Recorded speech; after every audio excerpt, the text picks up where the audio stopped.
tore down Toy Box, which was just it's a cesspool, man. It was pretty. Yeah, I took the first sledgehammer. So Jason, when he bought it, he wanted to revitalize, build his office. And I took the first sledgehammer. He let me do the first hit. Are you joking? And no, I'm not kidding. You got to hit it with a sledgehammer? I got hit with a sledgehammer. And so when we did it the very first time, dude, I kid you not, the hammer just went straight through and it was just dust. That thing was made out of particle board and just basically some stucco. Like it did not take much to knock that thing down. It survived Hurricane Michael too. I have no idea how. Maybe it was just that Yeah. thick of duct tape. I have no idea like what the deal was, but it didn't take a sledgehammer very well. Yeah, So- yeah. That I think that specific establishment was kind of the leading cause of a lot of the downfall of that area, and it's kind of funny since that has left, we've started to see in that area stuff. It's amazing how we were just talking about this the other day, but it's like it's amazing once you see something like that, like a strip club leave, like that area immediately just starts looking better within months.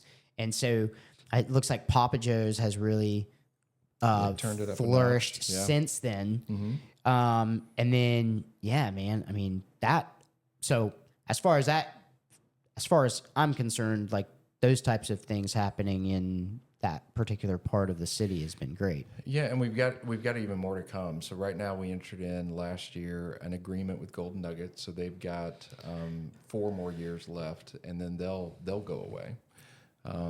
So what was the specific ordinance on that then?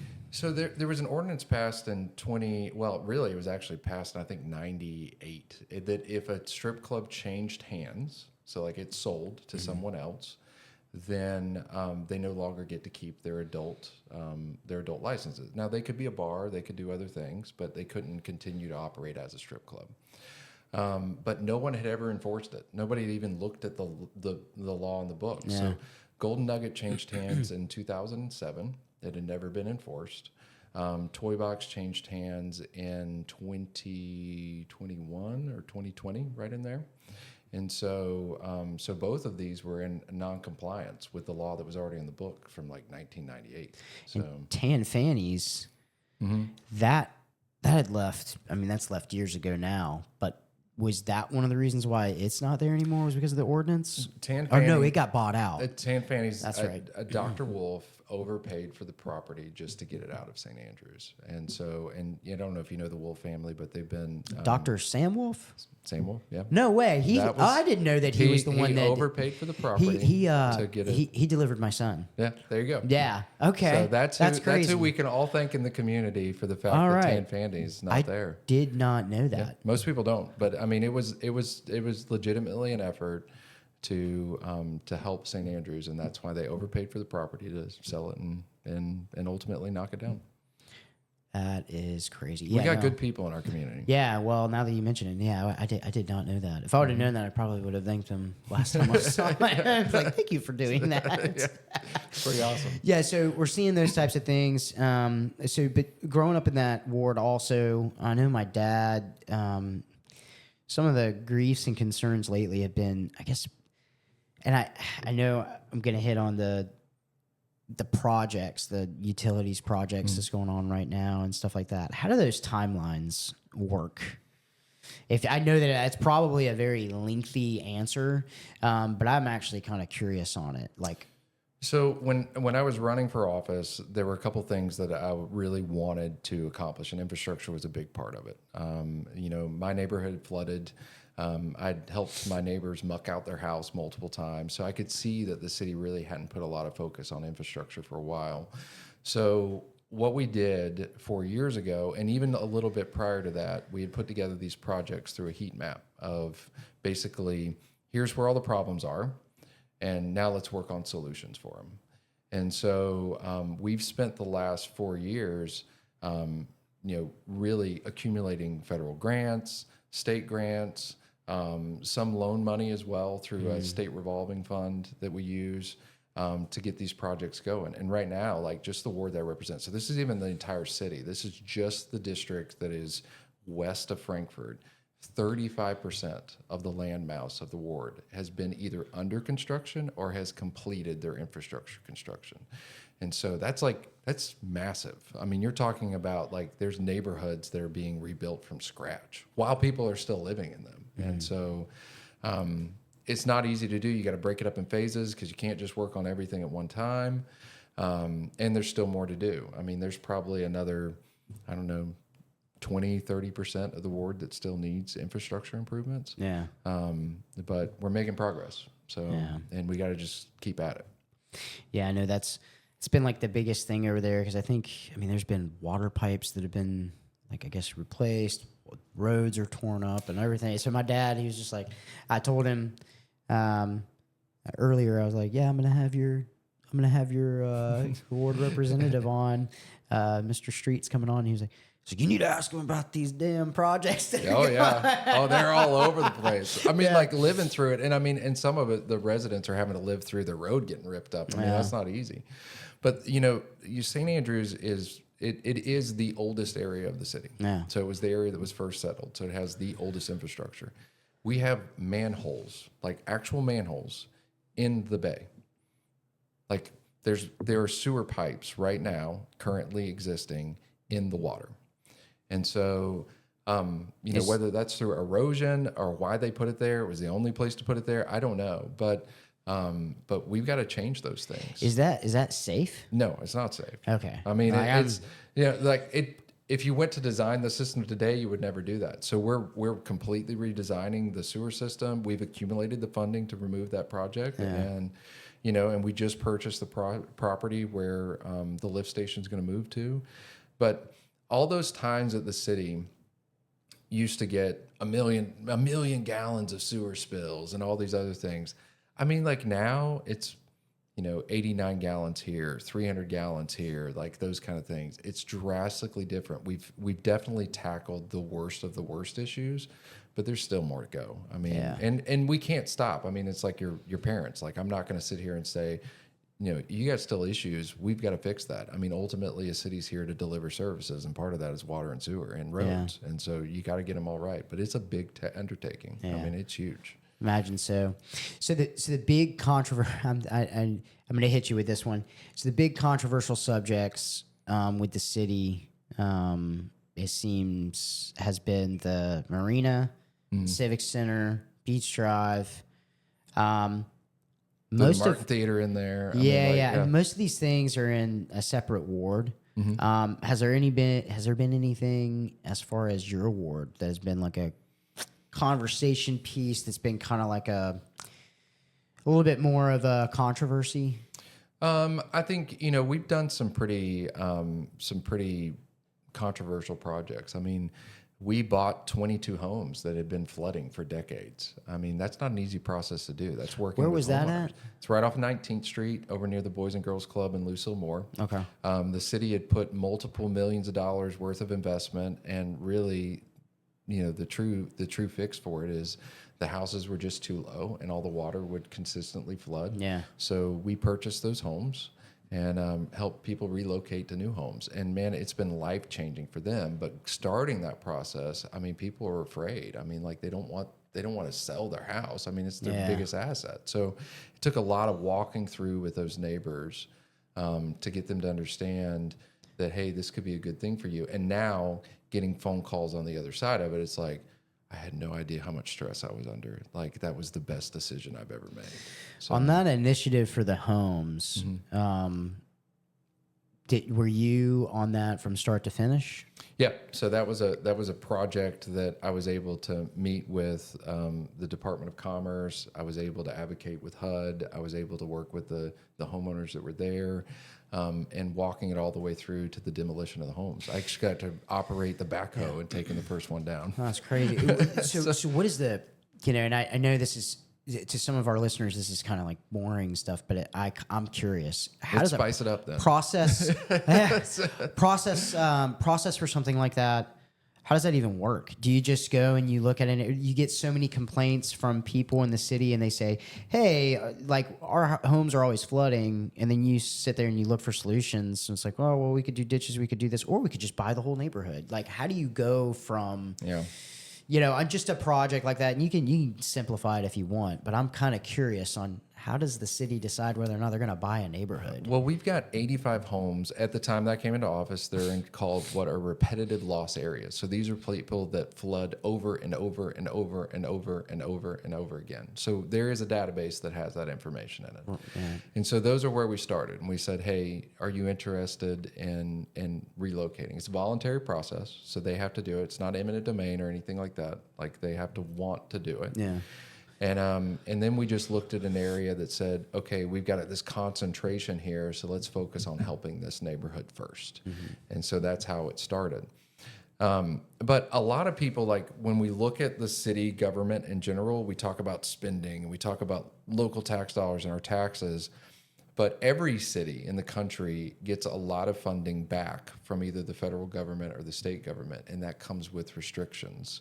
It comes with all sorts of check boxes. So that program is 22 homeowners waiting to close, and they're just waiting to flood again in that process. It held up for 6 months because someone notated a birdhouse on one of the pieces of property. And so we had to hire some type of, I don't know what they call them, an Audubon specialist to come in and tell us what kind of bird to make sure it wasn't a protected bird in the birdhouse so that we could notate that and then get it back to the federal government so they would sign off on allowing the project to continue. Yeah. This is the kind of ridiculous stuff that we deal with all the time. Yeah. And so, but a birdhouse actually held that project up for 6 months. So a birdhouse. So people suffered through flooded homes for 6 months in our country with funding already allocated over a birdhouse. Yeah, that's interesting. I wonder why, because Lynn Haven has suffered so much with like the flooding. It just seems like it's like a never-ending thing. I know that it's gotten better, but I wonder why they haven't looked into those. It might be a money thing, but I'm just kind of curious on why they never looked into doing anything like that, because it's funny how the construction has been and how the zoning has kind of taken place throughout our county and even in these cities, municipality. But the thing about it is if we have these lower neighborhoods and then we're building neighborhoods up around them where they're like, sense? yeah, and then you turn them into a valley. And so that's but yeah, the fact that you guys would buy out a neighborhood, I was like, man, I've never heard of something like that before, but that's pretty interesting. Is that normal?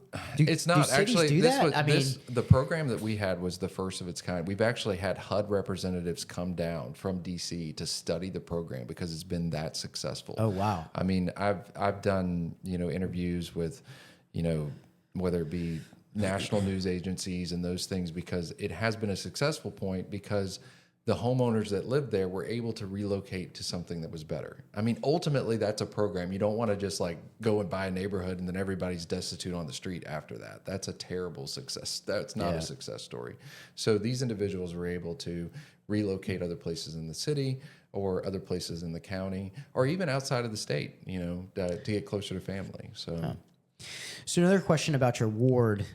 So a lot of these cities, especially Lynn Haven, I know of for sure, and I haven't talked about it with anybody who's come on from the city of Panama City, but there's a lot of incentives right now for new business. Is there anything going on special for your particular ward? Are you like? 'Cause I'd like to see that area of St. Andrews, especially there near Papa Joe. There's still some less than desirable establishments that are on 98 right there.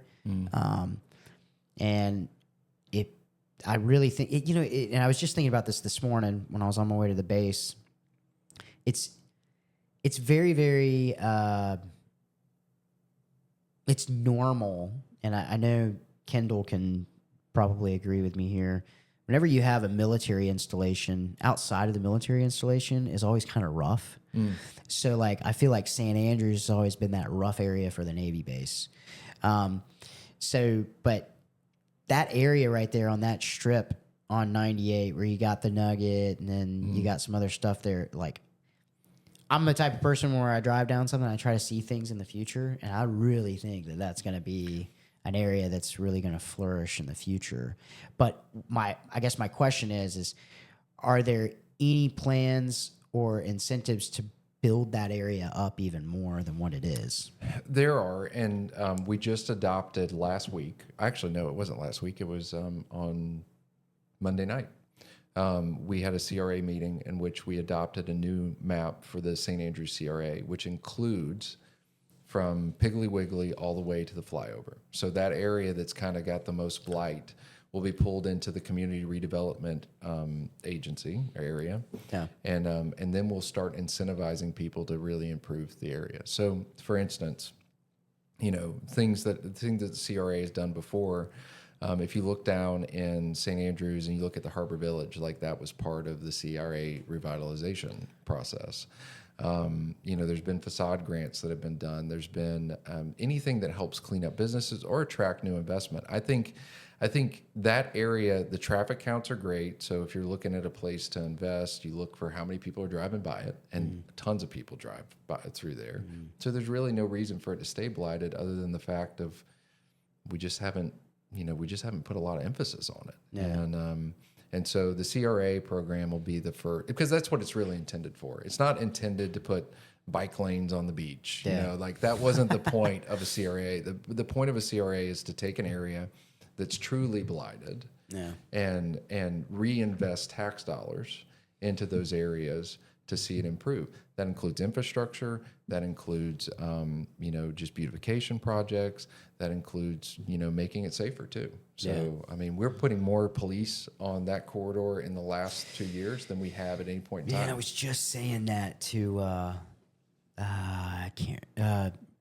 Robbie Hughes just came on. He's running for Ward 1. Yeah. Mm-hmm. And I had said that to him. I was like, man, if you live in the city of Panama City right now and you feel unsafe, it's been the safest it's ever been. Yes. Like, because when I was a kid growing up, cops had that big city response time. It seemed like it kind of take forever. Dude, if my dad has to call the police about something, which it happens occasionally, because of the area that they live in, I know that which I don't live very far from your dad, by the way. Yeah, there's I'm on the north side of they 98 had some too. Well, so they had, it was very, very weird. The house that I grew up next to was 2 stories, and then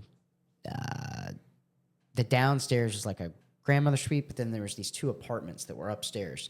So like there's always been people that are in and out of there living, like short-term rentals and then long-term rentals. Sometimes, but they try to do an Airbnb on this place for That's interesting. they're Airbnb-ing out the whole dang thing. Wow. So they would have different people in and out of there all the time. And that actually brings up a good question to, not necessarily today, but the whole Airbnb thing and how that works with zoning and stuff like that. Like that, when you have like a multi-unit home and then you're Airbnb-ing it out in a neighborhood, like in an actual, and it didn't really work out. But my dad's had to call the police because of loud, music and things like that in the past. My dad's like, the response time is ridiculous. Like 2 minutes. It's 2 minutes every single time he's called. And my dad's like, well, I can't complain about that because my tax dollars are going to good use. Yeah. And then I know, being downtown Panama City, you can't, they're all over the place, which is good for me because now that I'm a dad and I got kids and stuff like that. I want your kids to be safe. When I go downtown Panama City and we're chilling, like today we went to Trigo for lunch. I had to have seen 3 cops go up Harrison Avenue the entire time we were sitting there. 3 different, well, I don't know if they were different cop cars. They were, but the point is they're visible. And coming from Tampa, because I lived down in Tampa for about a year, it's not, I could go 2 weeks without seeing a cop unless I'm on the interstate, right? Yeah. Like that, it's not, and a lot of people take that for granted here, I think. I think they don't realize that we get more complaints about it than anything. But it's like, dude, you have no idea. That's actually a big deal. It's a good thing. We've had so many people that have moved into our police department that have come from other states that just want to be part of the free state of Florida. Yeah. So we've gotten, I would say the quality of officer has continued to get better. And 2, I mean, I think we all forget that, Panama City, one, but even specifically in St. Andrews, it used to be the crime capital of the city. Dude. I mean, like it was significant issues. Crime rates have never been lower than what they are now. It's been consistent over the last 4 years. Underneath our new chief, he rezoned the city. Yeah. So that like in St. Andrews, we had one officer assigned to St. Andrews 4 years ago. Now we have 3. Now that wasn't additional personnel. It was just they took call volume, they took where the problems were, and they put more officers where there were. Yeah. And so, and you know what happened? Yeah, you had a spike in arrests at the very beginning, but then now, like it just keeps dropping off year after year, both violent crime and petty crime, property crime. So Yeah, deterrents are the big thing towards that too. And when you have stuff like strip clubs and things like that, it makes it a lot easier to hide those types of things as well. It does, and so they all do affect things. Yeah. And so, and people are supportive of those establishments may like to say that that's not the case, but there is a direct correlation with depressing property values and increasing crime in those areas. It's kind of like a casino. Like, look, if you like to go to Vegas, great, go to Vegas. But if we had one here, it would definitely increase the crime rate. It just they correlate together. So I can't remember the town that it was. It might have been Biloxi before Biloxi passed their stuff, or it might have been somewhere else. But they talked about it. They were like, there was a city commissioner of somewhere that they were doing a vote on gambling or some type of a gambling establishment. He was like, "You mark my words right now. You do that, we're going to see crime rates go through the roof." Yep. And now that area, I want to say it was Biloxi or some area like that. And yeah, oh my God. Like, yeah, if you go to any of those towns and you go around the surrounding areas, it's bad. it gets worse. Now, like there's some that like to throw out like things of like, oh, if we do a social district where you can walk around with an alcoholic beverage, the divorce rates increase. Like that's not the case. But there are some things that you can actually attach like some correlation to. And, you know, and so like we have to look at those things because ultimately you're expecting elected leaders to make good decisions on behalf of you and your family. And so I don't want my family to be like in danger. And so I'm not going to do anything that I think that's going to put us in danger. And so anyway. Yeah. So, okay. So now getting on the big topics, just kind of racking your brain a little bit on stuff. I know that we brought up Doge and things like that in our pre-discussion. So if you want to implement it there, you can. But let's talk about so when I had Brian Granger on last time, we brought up the path, the Beach Drive path, and then I've heard through the grapevine that that's on hold now. So through, I mean, obviously there's multiple layers to any project getting approved. This being a state project on a state roadway, it takes state approval for it to actually be finished. And there was a group of people that are against it that have consistently lobbied over the last 2 years to stop the project. And so ultimately, you know, the certain leaders at the state felt like there wasn't public support. So the quickest way to determine whether there's public support or not is do a referendum. Let the voters speak. If they're for it, they'll say yes. If they're not, then they'll say no. And you can't really argue with that. There's either support for it or there's not. A non-referendum? Yep. Yeah. Well, let me ask you this. So this is kind of hand in hand with that. How does it affect you, like just like looking at things through the full lens of stuff? Because a lot of these, and I'm bringing it up again, a lot of these issues aren't in your ward. So you're voting for things that aren't in your ward. Is there any part of you does that kind of like get to you at all, where it's like, man, like I want to do what the people say, but also I have the logical side of things, I have the emotional side of things. And so how you're voting, like how when you make a decision on how you're going to vote on things that don't go on in your ward, I think this is a better way of wording it. Yeah. That's a great question. What route do you take to make the decision that you best think, you know, behind your vote? Yeah. Well, the first thing I look to is like, one, is this beneficial to the people that I represent? Because ultimately I'm elected by a certain group of people. I need to support the group of people which is all citizens of Ward 4 specifically. Yeah. But if I've got another elected representative that's elected the same way that I am, that's supportive of something in their district, then of course I'm going to try to figure out a way to support that. Because ultimately they have to answer to the people that are voting for them and that they're elected to serve.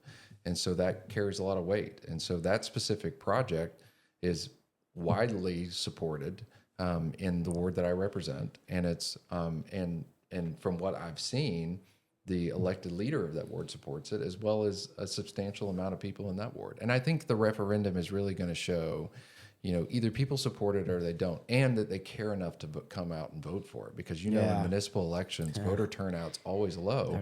So if you care enough to show up and vote, then I'm going to care enough to listen. So if that means the project's dead, so be it. But if it means that it moves forward, then hey, state and everybody else, you need to do what the people are asking.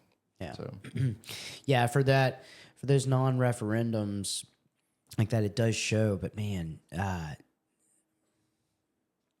yeah, you really can't.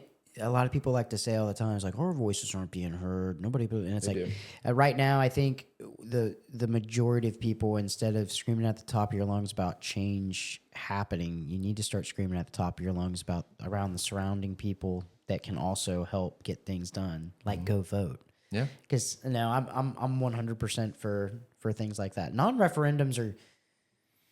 I don't like them. I don't like them, and the reason why I don't really care for non-referendums, yes, it gives you an opportunity to see what the people say, but it still comes down to your vote. Yeah. It really doesn't. I mean, we immediately are taking the assumption that the person that was elected is going to take that non-referendum and they're going to use it the way that it should be used. But at the end of the day, I mean, they're still going to do whatever They can. I mean, I've made my commitment clear Yeah. to respond to the voters that show up, and I'll most certainly honor that commitment.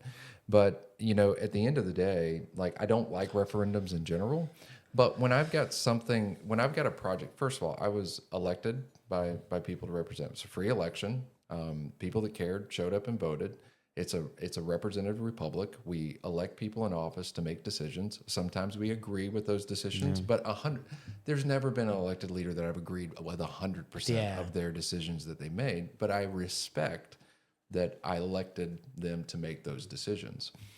So in that regard, but this is such a unique case from the standpoint of being told there's no public support when I've got multiple elected leaders saying that our constituents support this. Like it's the first time I've ever encountered that. And so it kind of put me backed up into a corner as an elected representative. Is you're telling me that I'm not representing the people that I was elected to represent.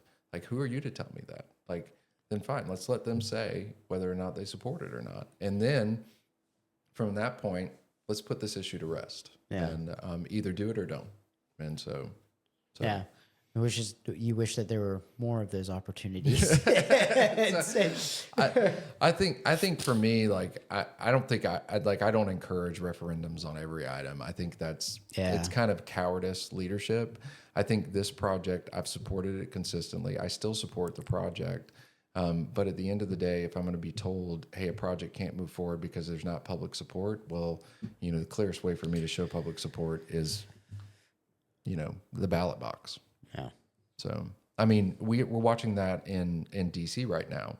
We're watching a clear mandate by the people of America for substantial change in federal government. Like that, you can't argue that was what people asked for. They were tired of what was, and they want something different. Yeah, dude, with that whole thing, I feel like, there's a joke. Joe Rogan makes a joke about it. It was like how Trump got elected like the first time. And it was like, I feel like we're getting out of a relationship with a very elderly man. And we are going straight into with what Elon and Trump are doing right now, especially with, the Department of Government efficiency. It's something that we've needed for a very, very long time. You have to clean up house every once in a while. When's the last time we did it? Well, I think it's so funny right now because a lot of people are trying to talk about all this funding that goes on all over the world, right? They're like, we've been donating this amount of money to this project or this research, or It's like, well, $30 million. Like, if you think for 1 second that the United States government was spending $30 million on a project to see why Japanese hookers drink so much beer, you're an idiot. That money was not going towards that research. Going to something else. That money was going into somebody's pocket. Because I think, and Kendall, could you look up something for me? Because there was a statistic that came out not too long ago. It was about, I want to say it was like 2 or 3 years ago. Don't quote me, but it was like the Department of Defense's overall budget, only 20% of it is accounted for. Yeah, they haven't passed an audit. I mean, you're absolutely right. They haven't passed an audit in 7 years. Yeah. The last time that the Defense Department passed an audit was like either the year right before Trump or a year or two after Trump, like the very first term. Like 7 years, like who can get away with that? Like us from a municipal government, we couldn't get away with that. We would have bond people calling us and saying, "You're giving us back. We're calling your debt. We're doing these things." Like, it's just amazing to think about that. Well, I always like having that conversation with non-warfighters because we'll talk about like the war in Afghanistan, the war in Iraq, right? And they'll be like, "Oh, well, wars cost all this money, and the Department of Defense spent so much money on all this." And they'll bring up weapons and F-16s, F-22s, F-35s, all this AT-4s, freaking M16s, M4s, M9s, whatever. They bring up all these toys, and tanks, and I'm sitting there and I'm going, if you only knew how much money we spent for intel throughout this war, that puts that money to shame. And a lot of people don't understand that. Well, the only people that understand that are like, you say that in front of a Green Beret or a special operator, and they laugh because they know. They've been the guy that's held a bag of cash in a field op and gone, I'm talking, dude, when I tell you money, I'm not saying like, oh, here's like $5,000. I'm talking like these guys will walk around with $50,000 in cash, like in a bag. Well, what was it that we put on a plane to Iran? Like, I mean, wasn't it like pallets of cash that we sent to them? I mean, like we were buying. Who thought that was a good idea? They're finally starting to come out with. They're finally starting to come out with movies now that kind of depict that side of the war. I think they did the last one that they did. It was like War Dogs. With Jonah Hill and Miles Teller, and they drive all the way across a desert, and they're just like, get them paid, and they go into like this huge room, and it's just stacks of cash, and they're like, and the lady's just like, put it through a machine, it counts it out, and then they think they're getting all this money, and they did. They had like duffel bags full of money, but that whole freaking building was nothing but money. And what a lot of people don't understand, that's when I tell people, I'm like, we spent so much money on assets, like people, like to get our intelligence. Like a lot, we don't gain all of our intelligence with guys on the ground. We gain a lot of that stuff through paying people off, and they were repeat people. Like we were paying people over and over and over and over and over again to get that type of type of stuff. And from me, so to like from my perspective, like, dude, I don't mind getting intelligence, so we go get an Osama bin Laden. Like, dude, I don't mind. Like that. If that's what's happening, and like you tell me you were going and researching 30 million and Japanese hookers or whatever that is, like if that's what led to like capturing bin Laden, okay, like hey man, like I get it, we got to get the guy, but I think a lot of this is just built around just it's so big, it's so complex, nobody can keep an eye on anything, and like now you've got somebody that's actually looking at it, and I think we're going to see some positive results from that. At least that's from my perspective. But, I mean, when I've got a birdhouse that'll prevent 6 months worth of a project that people are suffering through, or when I've got FEMA telling me they're going to go give $144 million to the town of Paradise in California, but they're going to give the city of Panama City $69,000 for our roads after Hurricane Michael, dude, there's some politics going on. I mean, like. That you can't say that. And I think we're seeing that in North Carolina. We're seeing that in these other places, that there's some stuff there that's just not right. And there's probably some stuff that like, hey, maybe it needs to be, I don't know that we need to have a line item for Osama bin Laden, but, but there needs to be some level of accountability to stuff. So since how we're speaking of kind of like government corruption, money, stuff like that, and a lot of things are coming to light with that. And dude, I'm with you. I think that with this new administration, I want to get on how earlier you made the comment about how Doge does affect Yeah, the city. So I want to talk about that. But there is one thing that I want to. I didn't run you through before we started the podcast. But if there's anything that's talked about throughout any of this that you want edited out, you just let me know. But I do have a question that might be.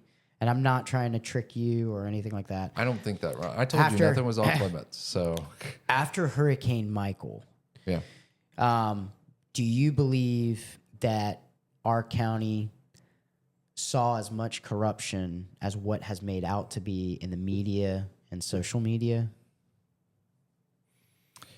I think the way I would describe it, and keep in mind, like a lot of these things I was watching from like just a citizen standpoint. Like I came into office in 21. So like a lot of this stuff had already kind of transpired, whatever it was. I do think that there was a propensity to try to reward each other rather than somebody coming in from the outside. They would try to figure out, okay, like I want to hook my buddy up with something, you know, like in what cases that was illegal and what cases that was just wrong. I couldn't tell you what that was. But I don't think that, I mean, look, man, when you get that much of money that comes into an area in that short amount of time, like, I mean, I'm sure that there were some things going on that shouldn't be going on. And I mean, and even looking from the city perspective, we had a guy that was working for us for 15 years that was using actual city receipts to go and apply for grant funding and then pulling down stuff and pocketing in his pocket, and then had $100,000 cash in his house and was buying all these houses and cars. And like, he was a department head for the city for 15 years and nobody could see it. So like, is there corruption? Yeah, I think in every organization that's big and that's got a lot of money going through it, you're going to have a propensity for corruption. Point is was it all corrupt? Was every elected official on the take, and was every contractor on the take? I don't think that. I really don't think that. But, you know, where there's some things that went on that shouldn't have gone on, you know, the chances are probably. So. The thing that I think is the most just, you know, no, heartbreaking, disheartening, however you want to describe it. When you run, and I think the only people that can really understand this are people that have actually knocked on doors, ran for office, gone and spoke, talking to people that's in the community and things like that. And to see it from that point of view, there are so many people that put their trust in you. Mm-hmm. And to sit there, gain people's trust, get them to smile, believe in you. I think, you know, that's one of the things, and I think you've seen it since you've been in office. Probably there are people that actually like they believe in you. Like it's not, you know, it's a very surreal thing when you actually see it happen, where somebody believes in you and the things that you say, and they'll repeat it, and they're like, no, like this guy is a good guy, and somebody that I've always wanted to see in office. And you start to get these types of things, and to know that there's somebody out there that is getting that type of acknowledgement, and then behind closed doors, they're sitting there and they're just doing their own thing, and profiting or helping somebody else profit, you know. But to be able to look at that aspect of it and to kind of know when you know, I'm a big type of person. When I let somebody down, like it gets to me, like really, really bad. Because you have a conscience. Yeah.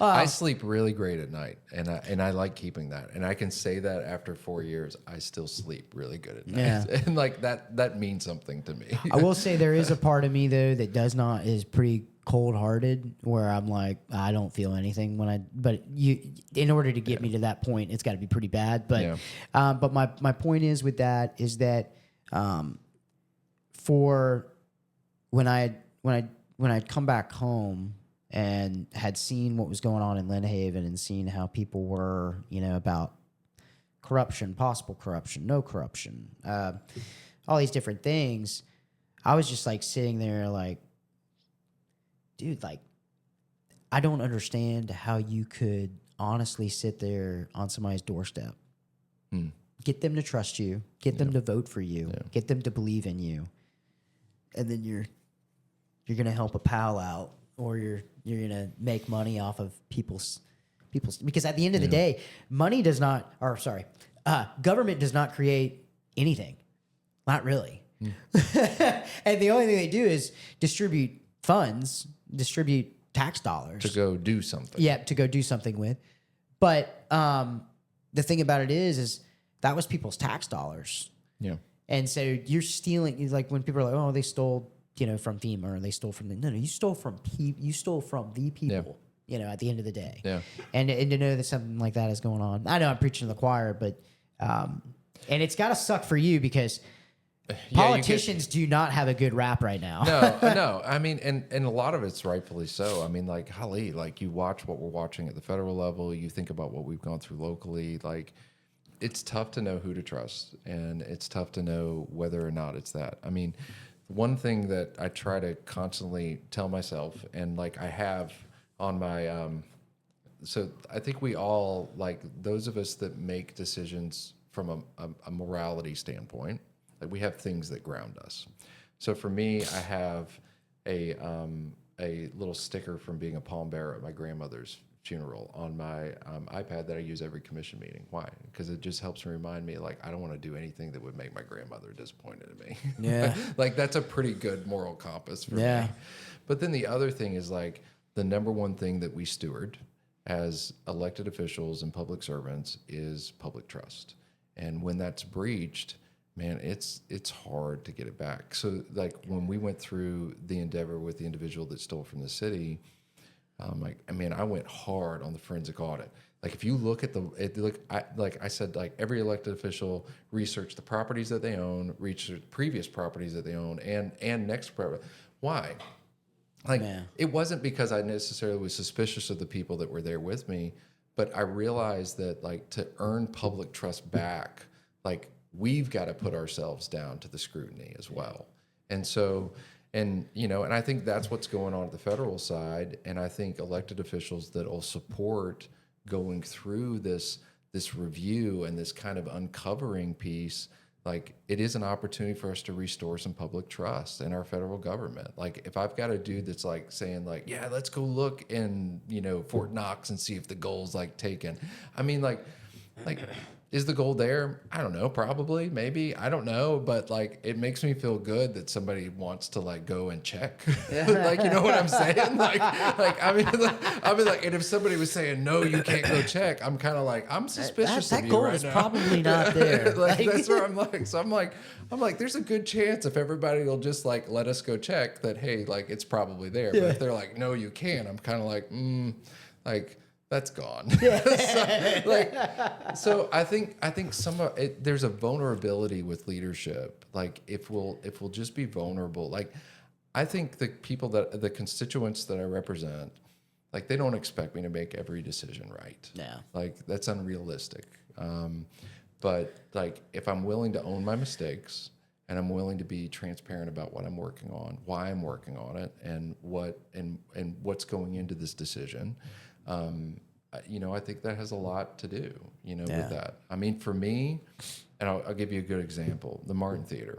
It was a project I voted against, but then I came back and I said at the end when I saw that it was that it was passing, regardless of what I thought, like I was like, okay, I'm going to be in unison. Let's go forward. That I've had to have a lot of conversations about of like, why do you see that project moving forward? I said, well, it went through 7 different Native American tribes for approval. It was 18 different departments that signed off on it. It has $30 million worth of federal funding associated with it. Could the project have been cheaper? Yes, it could have, but not with federal funding associated with it. I mean, that's how crazy broken our federal government process is. When they give us $1 as a city, sometimes it can almost take 3 federal dollars to get $1 worth of value out of it because of all the crazy stuff that they put on these things. And so, I know that's difficult to explain in just a short little blip, But because public trust is so important to me, I'll have that conversation 1,000 times over if that's what it takes to keep people understanding and trusting in the process that we're working through. And so, and I think that's what elected officials have to be comfortable with. You have to explain to yourself, whether you like it or not, you know, if 1,000 people ask you the same question over and over again, you should be able to answer it the same way every single time until like people understand it. So. That is why it's, nah, I'm not going to say that, but I was going to say, I've said a lot. I was gonna go say, for it. I was going to say, it's probably, I'm not going to say that's probably a good reason that I didn't, it's probably a good reason why I probably didn't get elected was because I don't think I'm gonna be honest with you. Patience. I cannot do that. It's I'm one tough. of those, and actually I think, both the guys that I ran against, they would both laugh because they know my personality now enough to where I'm like, I'm before I went in the military, I was a salesman. And so I sold cars and RVs, funeral plots. Like I've sold meat door to door. I've sold everything. And I was really, really good at explaining and storytelling and stuff like that, going into detail. And I can repeat myself a million times and never bother me. I go in the military. The first thing when I come off, like when I get off the bus at 30th AG at Fort Benning, Georgia, you know, I had a drill sergeant that was in my face, and he was like, you only speak when spoken to, and everything's, you know, yes, drill sergeant, no, drill sergeant, and it's to the point. And then a lot of people are like, oh, well, when you leave basic training and that goes away. Not when you're in a combat MOS. When you're in a combat MOS and you go to you got to make that decision. Your job is about war. Your job is about fighting. Your job is about killing. It's about death. It's horrific and it's chaos.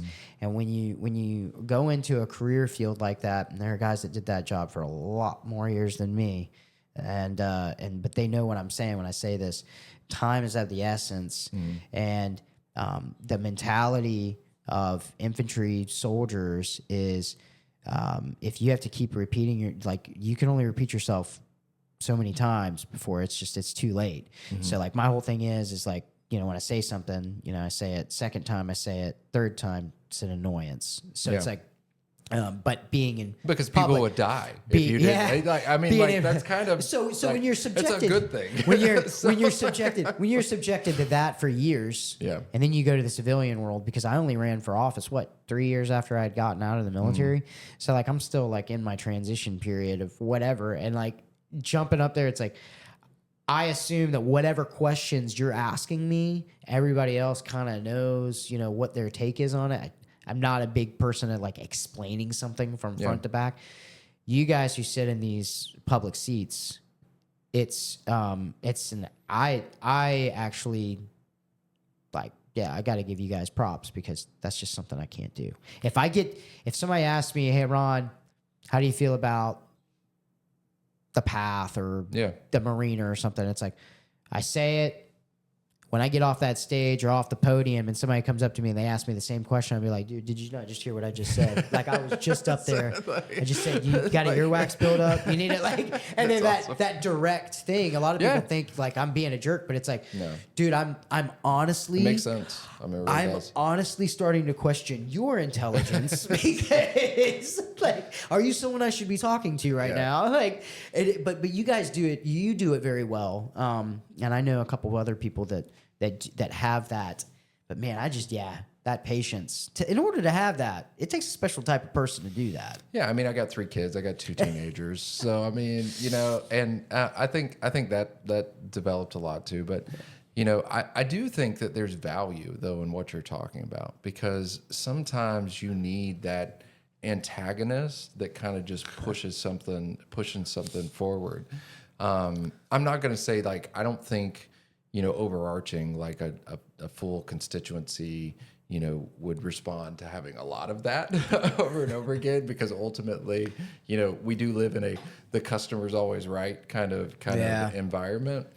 But I do think it's important, especially when you're pushing through stuff, and like you just got to know when and where to push, and that is a bit of finesse. That's a that comes skill with in that. itself. It really is, and I'm not going to say like I have not mastered it by any stretch of the means. So I have said things that I regretted saying, and I've had to apologize for them too. Just like anybody, you get stressed, you get tired, you get like those things, and you end up not being your best self. But I think that's a really interesting perspective, because then you were trained to basically like, guys, if you don't get it the first time, like somebody may die, and like that's a pretty big weight. So I mean, it makes a lot of sense. If you don't get it the first time, someone will die. Yeah. You put your mistakes in a body bag. Yeah, that's not. I mean, it's a dark way of putting it, but I mean, it's the truth. There are, in military world. I knew a guy at when I was stationed at Fort Campbell, and he had just got back from a deployment. I think it was about a year before I got there, and there was a specific thing that pretty much everybody. So I was with when I first got to Campbell, I was with a mechanized like platoon. So it's like, and so we were in Humvees. So I was an M2 gunner assistant, and I started out as, and then. But like one of the guys that was there with me, he had a horrific experience as a M2 gunner over in Afghanistan. And he made a mistake that was a novice mistake. I mean, something that like a day one private, someone brand new that would make, and it cost 3 people their life. Yeah. Oh man. And that dude, that's a heavy weight. That dude has to live with that his entire life, knowing that something that has been drilled into your brain so many times, and like you didn't get it, and then it cost people their life. So going ahead and kind of like flipping the table and putting it into the perspective on like a like local politician side or public servant side, like obviously you don't have to worry about people dying, but at the same time, like those decisions that you're making or whatever, if people around you aren't understanding what the job is, you know what I mean? Like it gets a little, everything goes kind of off the rails. So, but that's kind of how I like to look at like when people run for office though, because there's a couple of people, I don't know why they looked out to me, but a couple of people that are running in Lynn Haven right now that kind of called me, like, hey, if I was going to run a campaign, how would you? And I'm like, dude, I lost. I don't know why you're talking to me. But one of the things that I always say is like, when you're dealing with people, you're responsible for the people of your city. You need to be on the mindset of like, you would actually, die for them to make sure that they were being able to take care of. That's part of being a public servant. And if you're not willing to do something like that, then you probably shouldn't be doing it. So if you're sitting there talking about how your family comes first and vacation time and stuff like that, then you don't need to be running for office, because you need to be there for the people at all times. And so that's been my biggest thing, but I think we've seen a decline in that in a lot of our local government. I think some people that we have in the seats do it for other reasons, obviously. But with the way that you're talking and the way that you look at things, I think that and I've seen that a lot out of the past couple of people that I've talked to that are running for local office. Yeah. They actually have a desire. Well, it's not for the money. Yeah. And it's definitely not for the fame. What is the salary of a commissioner at Panama City? So we are chartered by charter, and our city charter, we are the lowest paid employee of the city. So like we are regulated to being the least paid employees. So right now I think that's like 26 or 27, somewhere around there. Okay. $1,000 a year. So, which look, like, I mean, I didn't get in it to do it for money. Yeah. Like any way, stretch or forward, but it does take a lot of time. Like, I mean, it is not a part-time commitment. Let's put it that way. So like it's not. And, thankfully I've got an employer that's willing to be flexible with me. And, and I've got other things that I've done in life that have kind of allowed me this opportunity. What's your career outside of? So I'll give you kind of a really brief synopsis of my career path. I have been in full-time ministry since I was 21. I came out of college. Really? Yep. And I was making $18,000 a year and full-time ministry with a family. Could not make ends meet. So I started cutting copper at 4 a.m. To make copper scraps as well as these parts for a manufacturer. And over time, basically out of necessity, I grew that with my brother into a manufacturing company. And we sold it in 2020. He went on with that company. And then I chose to dedicate my life more into public service. So wow, I did not know that. So Yeah. the ministry aspect, did you minister at church here? Yeah, so I was a youth pastor, and then I transitioned to being at my church currently, and has been for the last 15 years, the finance and operations pastor. So I'm behind the scenes. I don't like get up and like preach every Sunday or anything like that. So it kind of affords me a little bit more flexibility, but. Did you go to Baptist College of Florida? Or No, anything I like actually that? went to Liberty University in Virginia.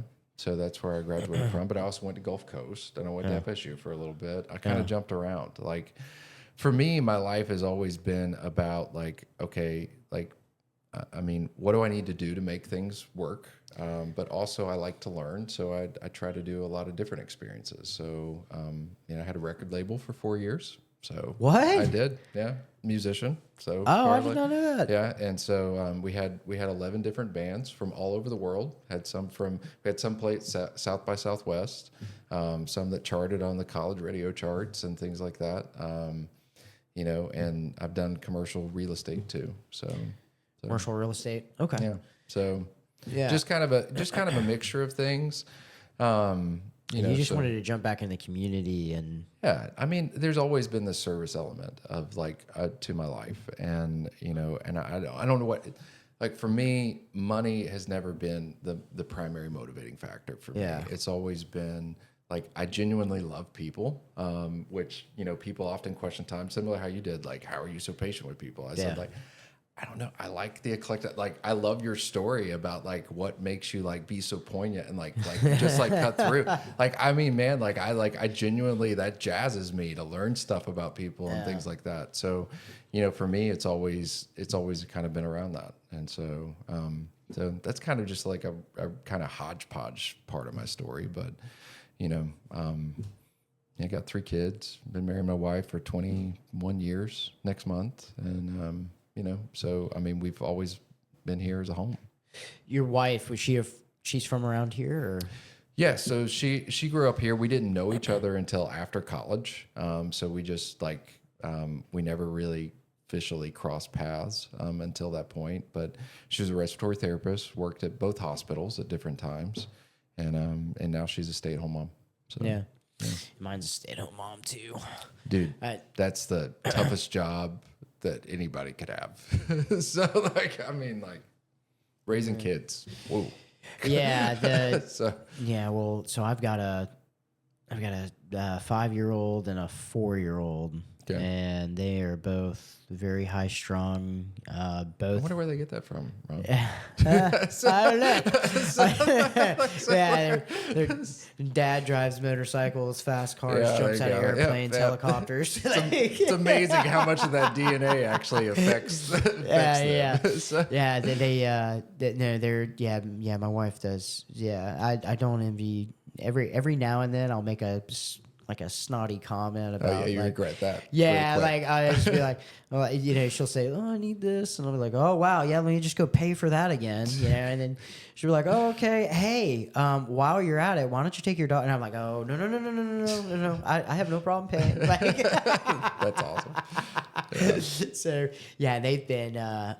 We went on a cruise the week before last, and they've actually been under the weather a lot lately. Dude, I got the flu for like 2 weeks. It was insane this go around. Yeah, I've been hearing that the stuff going around, but at least it's not COVID like 36 or something like that. So It's probably something else.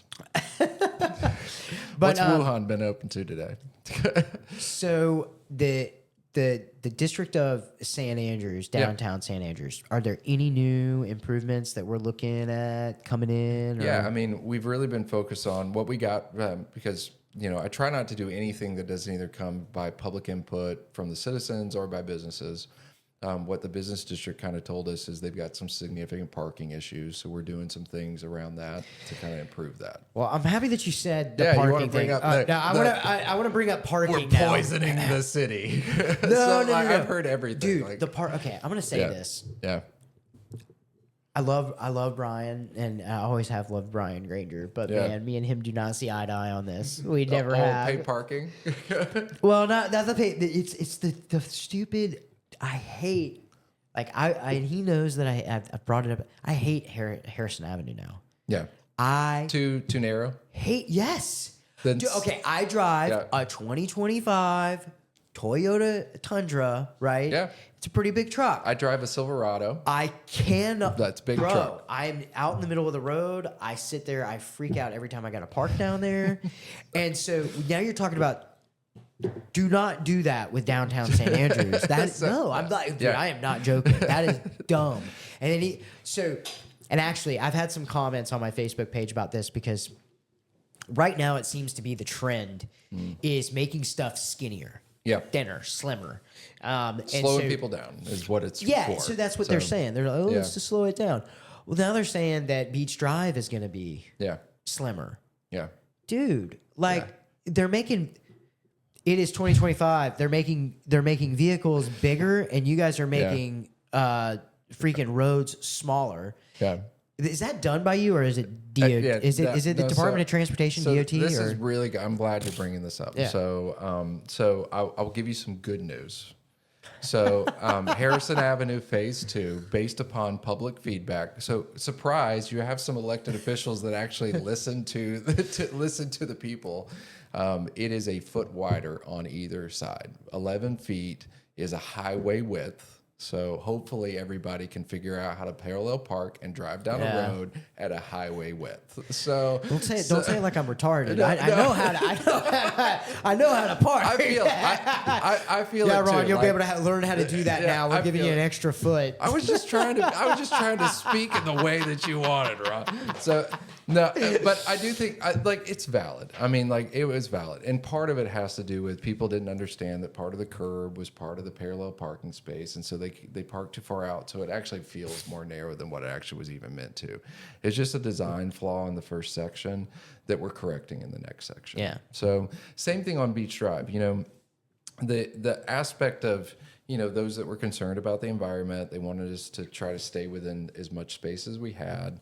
But I think through the conversations we've had thus far with both FDOT and others, that 10 feet's not going to work. And so it's going to have to expand back out to either 11, potentially 12 feet.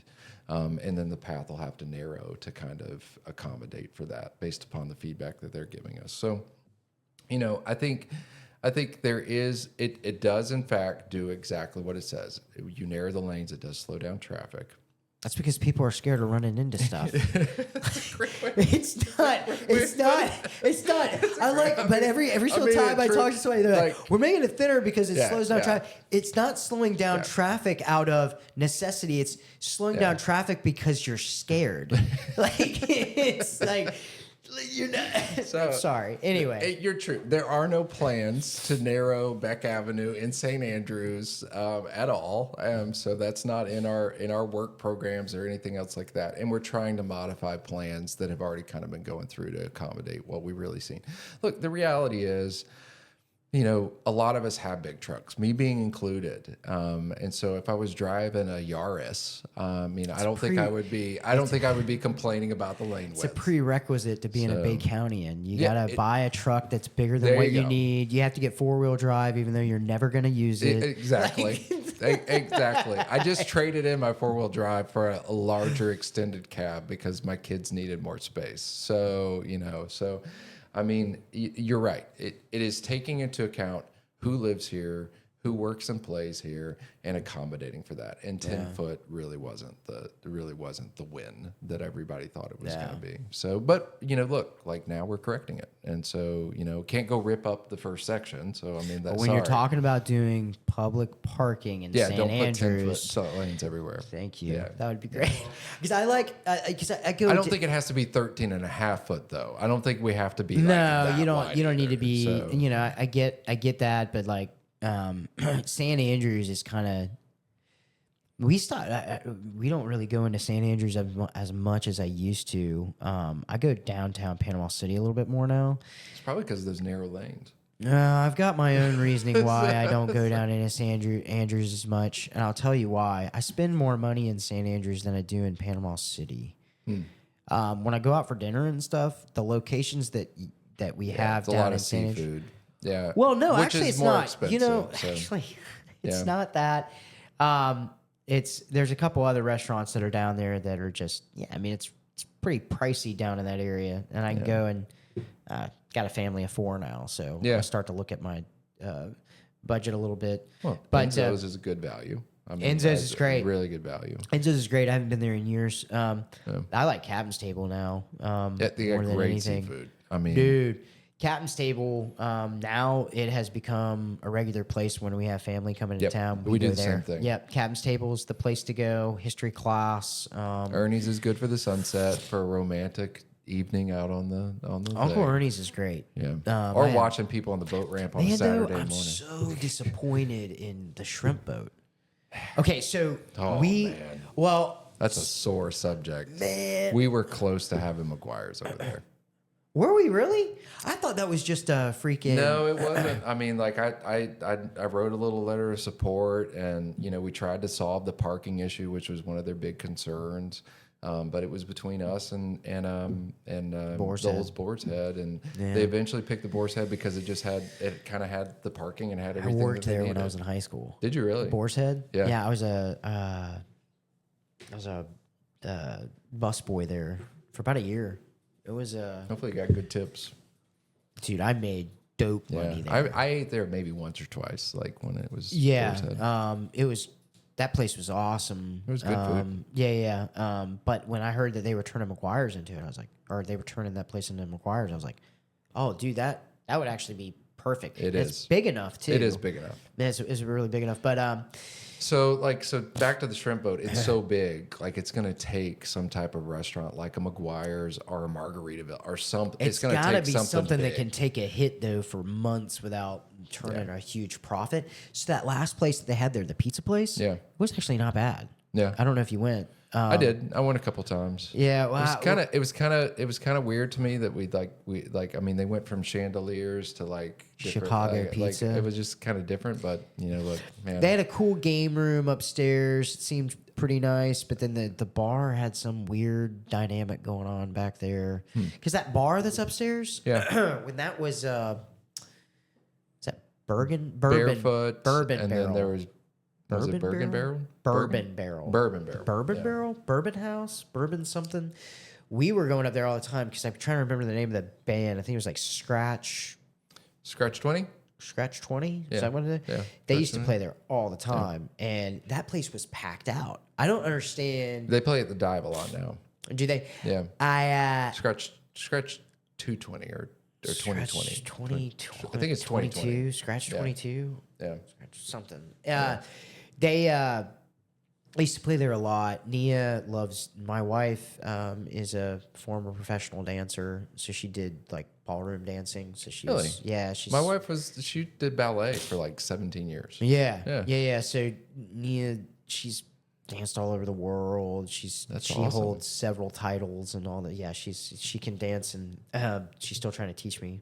But So she married somebody that doesn't dance? yeah. Man, dude. Yeah. Her past boyfriends were all dancers, and then she was like, I need a real man. So she. That's awesome. So I'm gonna get the guy with the machine gun. So that's it. It's got a certain finesse to it. It's all jokes, but She so we used to go up there, and she was able to dance, and she would try to teach me, and I'd fall, and I'd pretty much just get drunk. But it was a great place. I don't know why they didn't keep that open upstairs. Yeah. And then so I don't know if that was attached to the shrimp boat. Yeah. Yeah. No, it's all part of the shrimp boat property owner. Yeah. So does that guy still own the property, and he just leases out the building? They just leases out the stuff. So, I don't really know what's going to happen with it. I mean, I would love to help and support anything that wants to go in it. I mean, part of it's just getting it activated, and so that there's some activity that's going there. But Los Antojitos will be back open here in the next couple weeks, so they're getting close on theirs. Yeah, I really didn't like what they were doing there towards the end either. They kind of turned into like a club after hours. Yeah, they're making some pretty significant changes for when they come back. Actually, somebody showed me some pictures from the inside. It's going to look completely different. So, I mean, I was a big fan of Matt and Minta, and what they did with Los Antojitos is one of my favorite places. I'll just find a new place to love. And so, So we remember, like I said, I told you where I lived in your ward. Yeah. My dad and mom became good friends with Tony. Okay. When it was Tony's Los Antojitos. Yeah. Yeah. I mean, this was back before back before that overpass was there. Oh, dude, I don't know how many times. You remember that? Do you remember that? It was he had apartment complex that was right. There was an apartment it was some kind of level. Yes. It looked like a hotel, but it was actually he owned that too. That little strip. That was there of those apartments. Man, I'm getting some crazy memories. You That remember was- when Chuck E. Cheese was over there? Yeah, too? yeah. Used to go to Chuck E. Cheese. Bring back Chuck E. Cheese. Yeah, we because I went to Lucille Moore. Yep. We walked to Chuck E. Cheese every year during grade school. As like an end of the year thing. That's pretty awesome. So yeah. It was man. That's crazy. Chuck E. Cheese. I mean, that whole corridor was That's like Black Angus. It was really good at one point in time, and then it just kind of just got neglected. And so we just got to put the attention back in that it needs to kind of help re-spark it. And I think it will. I think it's going to come back. Well, getting back to the shrimp boat thing though, if somebody, are there any incentives for somebody that would want to come in and hey, I'm looking to start a restaurant. Is the city providing anything like that to? So we've got a TIF rebate program that anybody that invests we will share in the taxable value that they increase by. So we'll kind of help incentivize them. For those of you who don't know, a TIF is a tax incremental financing. It's a good thing. These stupid acronyms in government. It's taxes. It's kind of like when people say a fire assessment. Quit calling it an assessment. It's just a tax. They're all taxes. So just call them what it is. Yeah. So yes. So that's one thing that's kind of really good for kind of helping spark things. We've kind of got a parking plan which has come together, which is really what that building needed. It's too big for the amount of parking that it had. Yeah, because they're splitting that parking with the Oyster Bar, Hunt's, right? Because their parking is across the street, it's like 20 spaces for a 30,000 square foot restaurant. I have parked in that parking lot to eat at the Oyster Bar. I mean, who's going to police that? I mean, exactly. You know what I'm saying? Yeah. So they for businesses to grow, I mean, parking is a part of it. I mean, we still live in a culture that drives a lot. Yeah. And so, so we're trying to solve the issues that we need to solve to help spark that next step of revitalization. And so, I think that's pretty interesting too. A lot of people don't know. Interrupt you, Ron, because I want to talk about that. Okay. I'll take my headphones off so I can hit unmute. Otherwise, I get an echo in mine. But as you're talking about parking, because that's my biggest gripe with St. Andrews, because I love St. Andrews a lot more than downtown. So do I. How are you? As you're talking, it's a lot of because you guys are talking about the road and how wide it is. So it sounds like a lot of on the street parking or maybe a parking lot.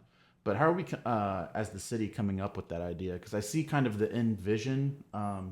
So just some history for you about me. I was here 5 years after getting out of the Marine Corps. Went and worked 2 years in Colorado Springs, and then was finally able to come back to the free state of Florida.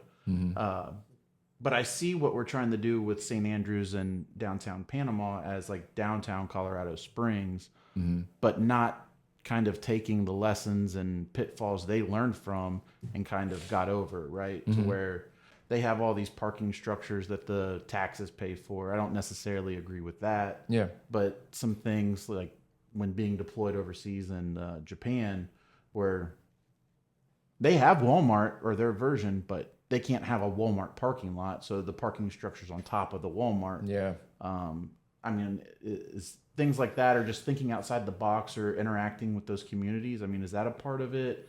Or, you know, would it be a code thing trying to do something like that if we tried to incentivize maybe a building owner where they're like, yeah, that those strips of buildings, we're going to rebuild them, make them all up to code, because I know that was an issue with some of them.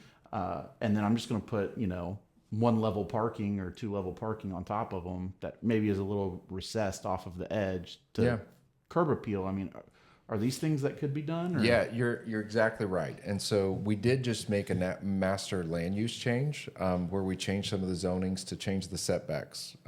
So when you talk about Colorado Springs or a Greenville, South Carolina, or Clayton, Georgia, or Savannah, those are all ones that have learned from keeping buildings close to the street line and then getting the parking off of the places where you're walking. Nobody likes to walk by a parking lot. I mean, there's nothing interesting about that. You want to walk by shops. You want to walk by like something that you can actually interact with. And, you know, unfortunately, the way that the city grew through the last few decades is the same codes that exist on Walmart on 23rd Street are the same codes that were in St. Andrews and downtown. So what did you get?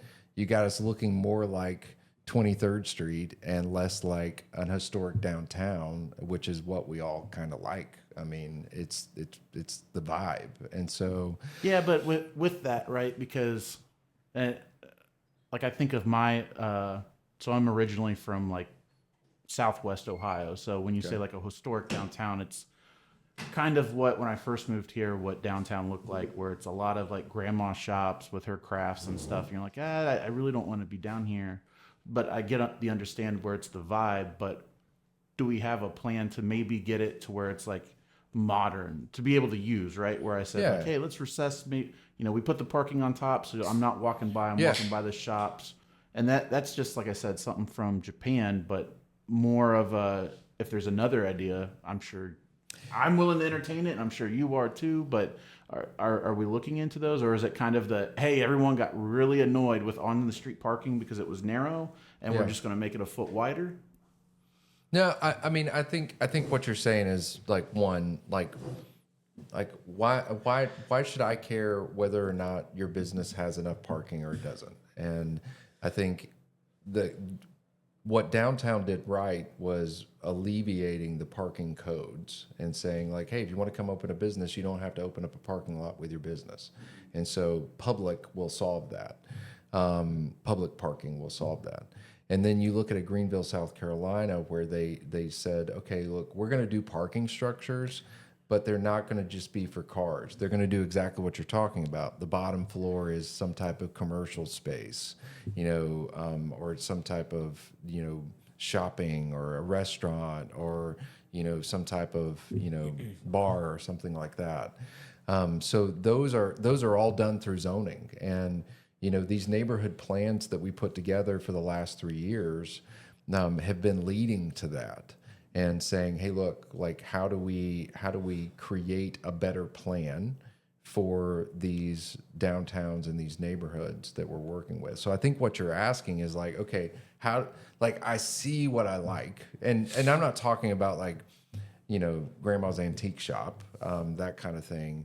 I'm really talking about aesthetics and how it feels when you walk down the street. Like, I mean, that's the thing that we all go to. Like my kids now, because we visited so many different like little downtowns across the Southeast, they've actually learned to enjoy that, you know, because 23rd Street doesn't really have a 23rd Street community, but St. Andrews has a St. Andrews community. Downtown has a downtown community. It's a completely different vibe than, than going to, shop at Walmart or shop at, Publix on 23rd Street. I mean, it's just different. And so, yeah, I think a lot of people take it for granted too, because when you live in bigger cities, you pay for parking.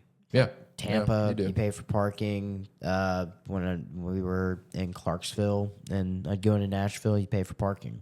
Yeah, Pay for parking everywhere. That was probably the unique thing about Colorado Springs, where those structures were tax funded. I mean, if you parked on the street, you were paying for it, but it was and it was clean and nice. I think that was the only thing that kept people from dealing with the eyesore, right? When they're going to whatever, they're like, hey, the parking was free. I don't like it, but it's clean. It looks presentable.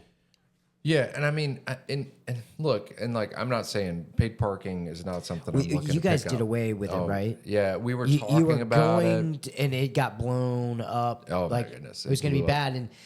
And here's my thing about it. I mean, most of the people that were complaining about it don't even go downtown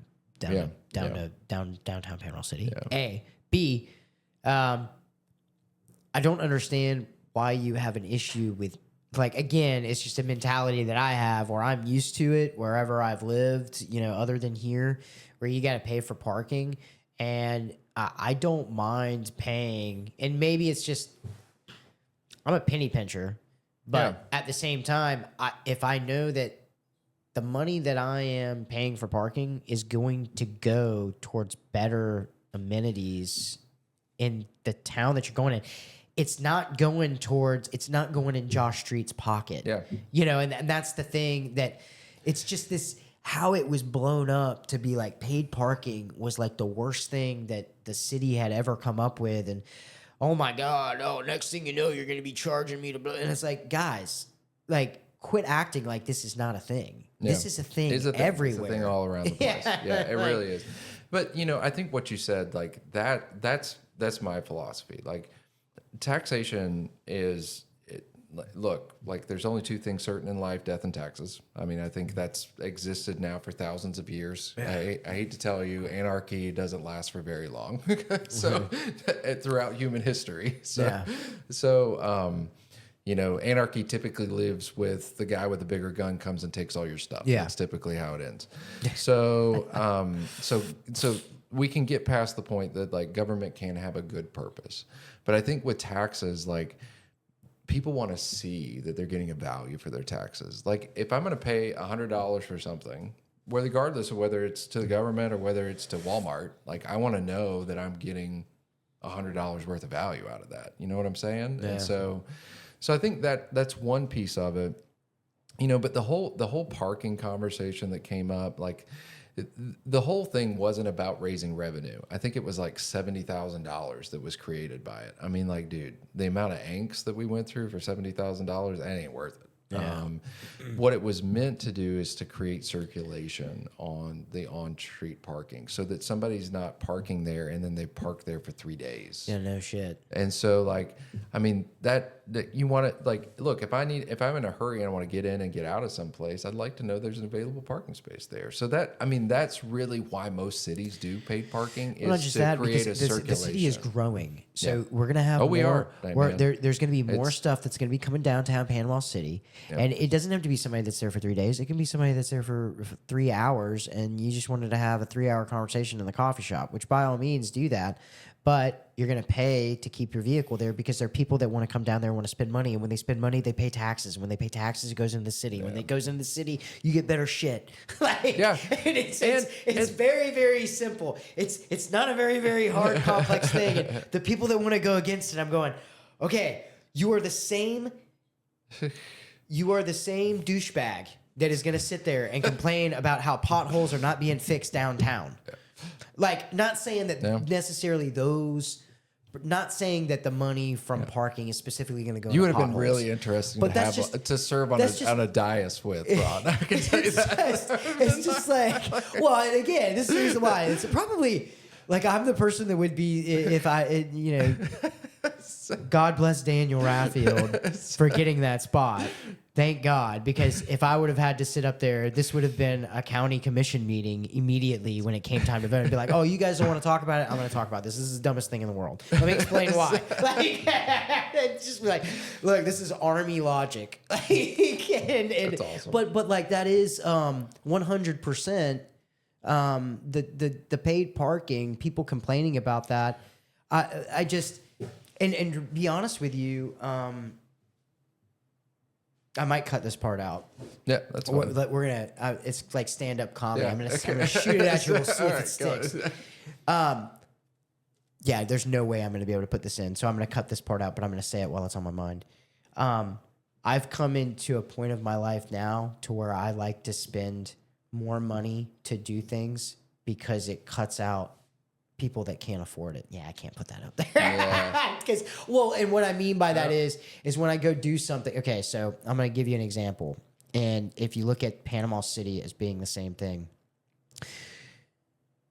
I was in sales for a long time. You don't want everyone to buy from you. Mm-hmm. That sounds counterproductive because a lot of salespeople would be like, no, that's not true. I'd be like, let me explain. You want good quality people. Disney World is a perfect example. When I was growing up going to Disney as a kid, like it was a completely different place than what it is now. Yeah. A lot of people will blame it on the new woke ideology that's been like kind of implemented. Yeah. I don't. What I bring it up is what I think the downfall of Disney was affordability. Oh yeah. When Disney started making it affordable, where you can finance not finance, but you can do a layaway program on a vacation a year in advance, you started to see the clientele of Disney go downhill. And with the decline of Disney's clientele going down, you see a completely different like their cast members, their employees are completely different now. And everything, the way in which they look at things completely is different. And it came from the affordability. When you are exclusive, so when you say paid parking, is supposed to weed out people that, like, you're going downtown Panama City, you're there to spend money. You're there to shop. You're there to eat. You're there to, you're not there to just hang out and, like you said, park down there and then just walk around. Like, you're spending money to be down there. That's the type of clients that you want. That's the people that you want down there. The people that are willing to spend money in your town and put money back into the community. If you make things affordable, you will see it go to hell in a handbasket. That's when you start to. I mean, that's my logic. Yeah. I've noticed it with cruise lines now. I noticed it with all these, and it's like as soon as you guys start making this stuff affordable, you guys stop caring about how clean the bathrooms are. You stop caring about how like things are taken care of. You start because it's like, well, why, the types of, so I mean, I know that that's a class thing. I'll take this out. But I mean, for me, but that's the reason why I don't look at paid parking as a bad thing. Yeah. Well, you're not alone. I mean, there's a lot of people that just want an available space. They don't care whether it costs for $1 or not. They just don't want to spend circulating the block 4 times to find a parking space. I mean, like it's a convenience fee is what it is. Yeah. For me, like, maybe I'm just too cheap. I don't know what it is, but like, but for what we were looking at from a paid parking perspective was just on street. So the lot stayed free. So if you wanted to go park 2 blocks off of Beck Avenue, you didn't have to pay anything. So it's kind of like, okay, like, so why is everybody complaining about this? Because you got to walk a block? Like, I mean... Yeah, because in all these other cities, I mean, you've seen them. I mean, they're parking lots. I mean, you go in there, you got to get your little sticker out of the thing, and then you go and you put it on your windshield, and then you. I mean, and it's not like they're asking you for $100. No, it's normally like. Ours was like $1 after the first 2 hours free. Like the first 2 hours were going to be free anyway. I mean.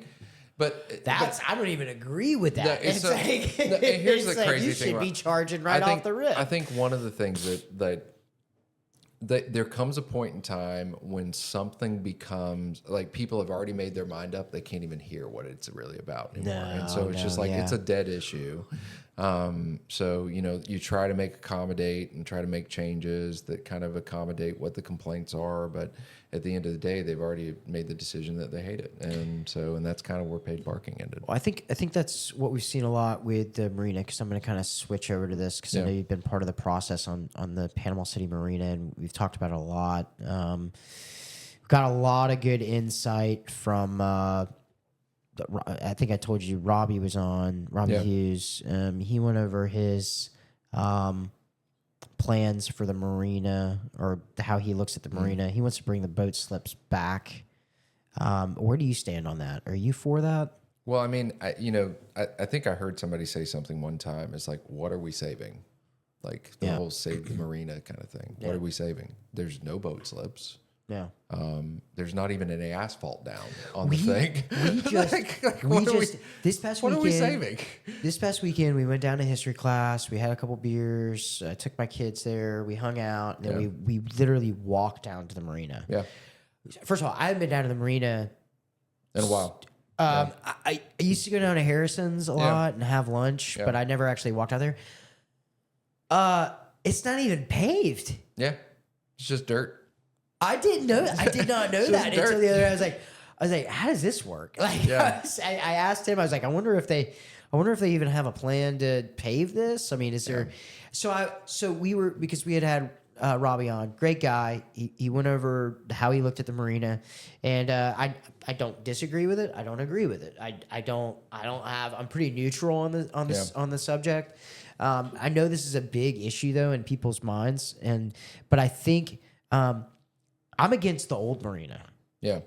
So I can't be for the old marina lost money. I mean, it significantly lost money. I explained it. I've explained to several people why, and I started to have it was Alan Branch had originally brought up the marina, and him and I had talked about it. I don't know if it made the podcast episode because some things got cut out, but he's the one that had talked to me originally about how it's basically subsidized. It was like people were getting a slip here that didn't even live in the county, didn't even live in the state, and they could have a slip there and park their boat, but yet they're not really paying taxes on it. So it's not so.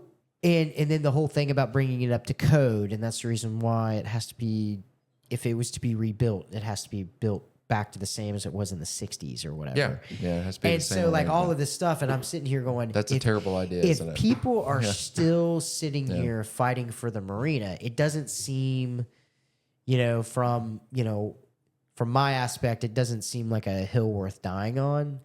But at the same time, I did want to get your perspective on it. Yeah, I mean, like, let's talk about the things that I wouldn't support on the marina. I'm not going to support some high-rise condo. We don't need another hotel on the marina. There's already one there.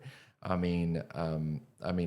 don't support moving the boat ramp or getting rid of the boat ramp. I want to see it actually improve. Where is the boat ramp? It's over off to the side. It's over there by where the Marina Civic Center was. I mean, look, it's used by a lot of people. People like it. Like, fine, let's let it be. Like, why has it got to be an issue?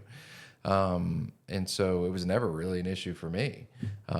It's a boat ramp and it's on a marina. It's okay. Don't see anything wrong with that.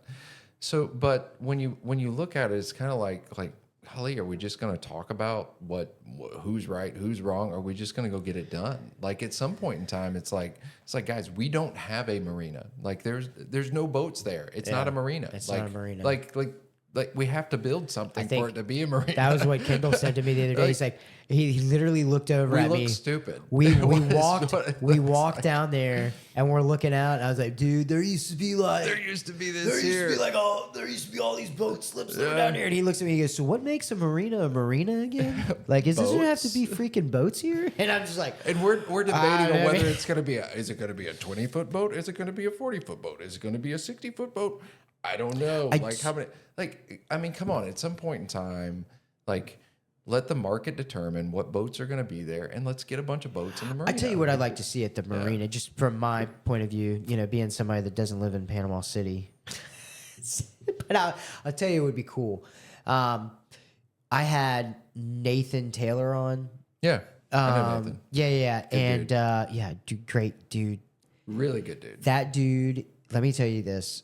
Like I know I've met a lot of people in my life, and I know a lot of people in this town. That dude has to be one of the most humble dudes I've ever met in my life. He's legit. That dude is, and You just want to hang out with him. maybe he's not like that when he's not around me. And No, but he's like that. dude, I will tell you right now that like I would.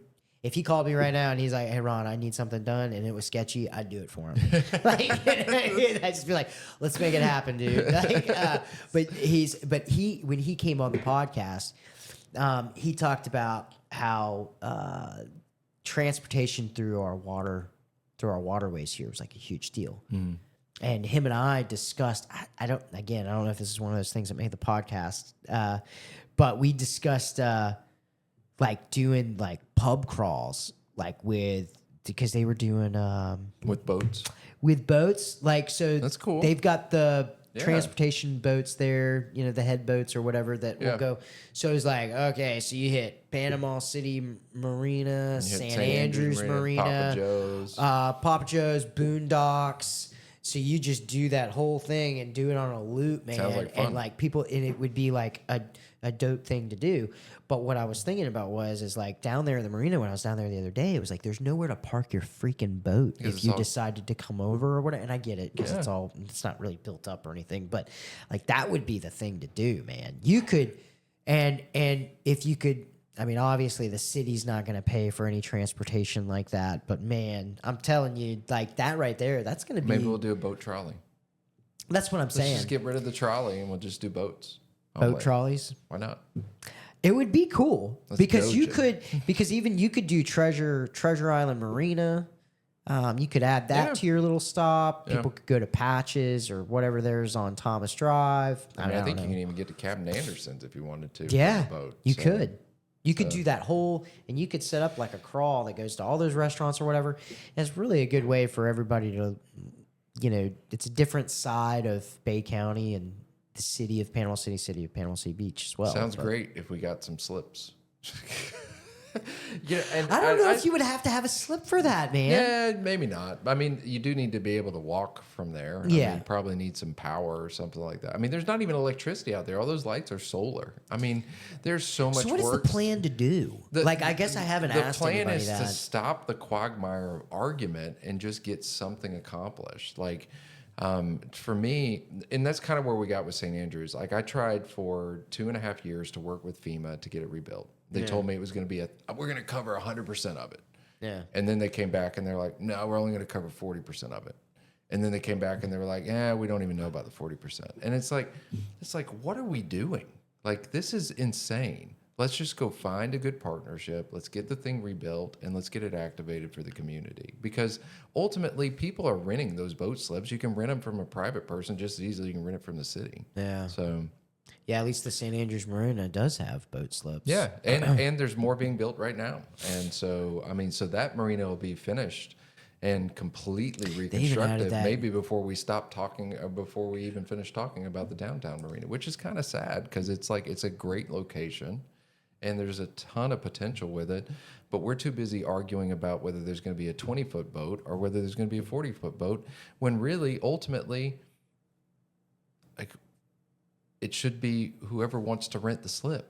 Like so and anyway, and not to get me started, I know this is kind of like on a separate thing, but talking about subsidizing marina, like if you had a contract for $300 a month rent, but you were only paying $80 a month, like, is that stealing?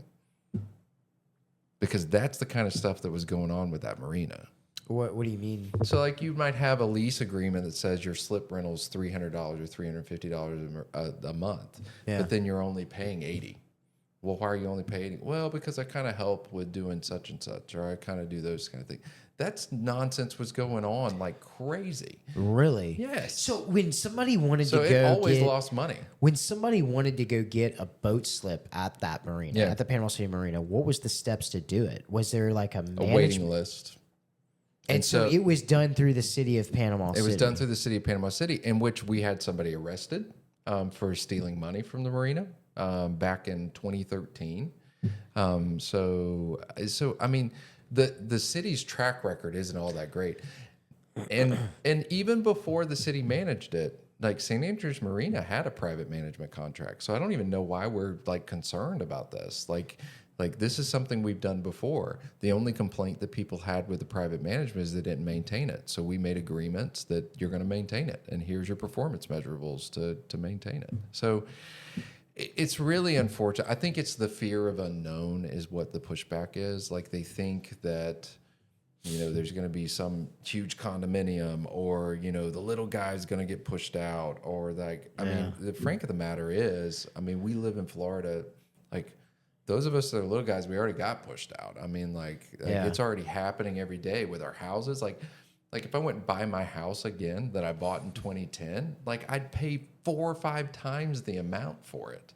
Like sucks for me. I mean, but good for me that I'm here and I'm already kind of invested in the community. Not even just from 2010. I mean, I bought my home in 2021, and it went from 320,000 to 460,000. Yeah, exactly.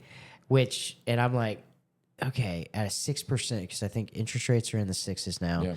6.25% interest rate on $460,000. It'd be massive. I would be okay, but life would be tight. Yeah. You know what I mean? Yeah. Because that type of interest rate affecting that mortgage payment like that. But, you know, I got 2.25% interest. Yeah. You know, back in 2021. So Then looking how back, do you fix that? I mean, hopefully we can get some lower interest rates, which helps. But I mean, actually, I don't know if lower interest rate. Man, dude, I have talked about. I've ran around this because you know I'm in wealth management, and so I've ran around in these circles so much with certain people, and I really. Dude, people that moved here from other states, great on them, because I know they wanted to get away from their communist, you know, belief system. Yeah. But the thing about it is like when you have somebody that moves from California that's used to what we would consider, We look cheap. we are extremely cheap. Yeah. Well, I'll give you an example. So my wife's grandmother had a house out in Reno, Nevada, and her house was around 2,300 square feet. My house is like 2,500 square feet. So they're very similar. My neighborhood, I live in what's considered executive housing. She lives in what's considered executive housing.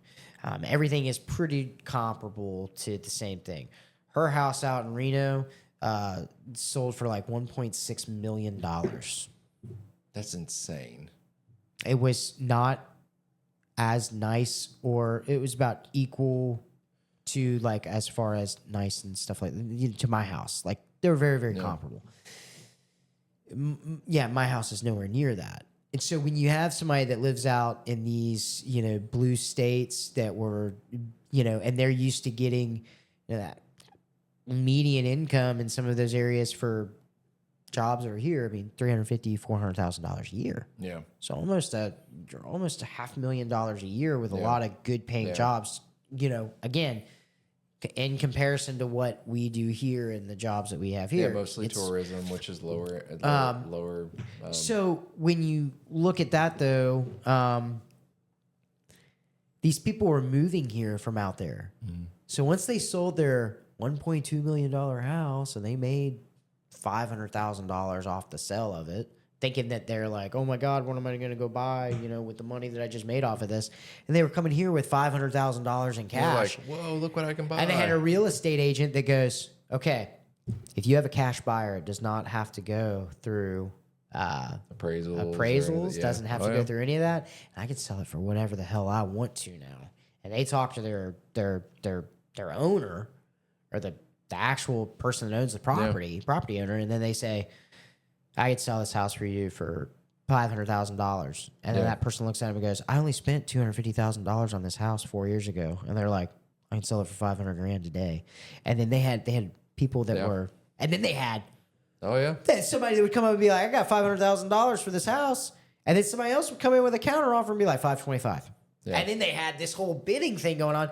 So there for a while, I was saying real estate agents were really driving the market, but it really was the cash buyers that were doing it. Yeah. Oh, yeah. Because they were coming in, and now these homes being worth what they are, it's not realistic, but it is. It's really, we're in a weird situation right now with real estate. And truthfully, I don't know how, I mean, I really don't know how you fix it. I mean, I think, hopefully, the Florida legislature does some stuff with property insurance, which has gone through the roof. Like maybe they can figure out a way to get our rates down some more, which will help. But, the reality is we live in an area that people want to move to. Yeah. And I mean, and that's a good thing. It means, hey, like we probably got it pretty good. If like we got a bunch of people that want to live here, like it probably means that maybe we got it better than most people, but it also starts to drive the prices of stuff up. Well, the remote work, when you start getting people from other states who are making out-of-state income in the state of Florida, you're going to see we're going to have a weird dynamic in a couple years. We will, yeah, because it's going to be, like I said, people that are making California wages, these high salaries, and then still living here in the state of Florida. I don't believe in price gouging at all, and but I really do believe that we're going to start seeing markets take advantage of that aspect of things. So there's a potential to where you will probably see the middle class is kind of already on the decline. Like there's really no more middle class anymore. But now with remote work, the way that it works, you are going to see it's going to be like you're either part of you're up here or you're down here. That's it. There is no in between anymore because of that. And I think it's going to make it worse. But so that's I think that's a good segue. So like how does the local government maybe help some of that? And there's a lot of those dynamics we don't control. But one of the things that when we went through our neighborhood planning process that we realized is, hey, like, can we make it easier for somebody to go and build an ADU on the back of their house so they could get some rental income that came from their primary home, and so help offset some of the cost. The other things we looked at is how do we create more homeowner exemptions on our taxes, so like we can encourage people to actually buy a house and live here. And so we've created 2 of those in the last year that have just helped reduce the tax burden. So I think that there's things that we can help with.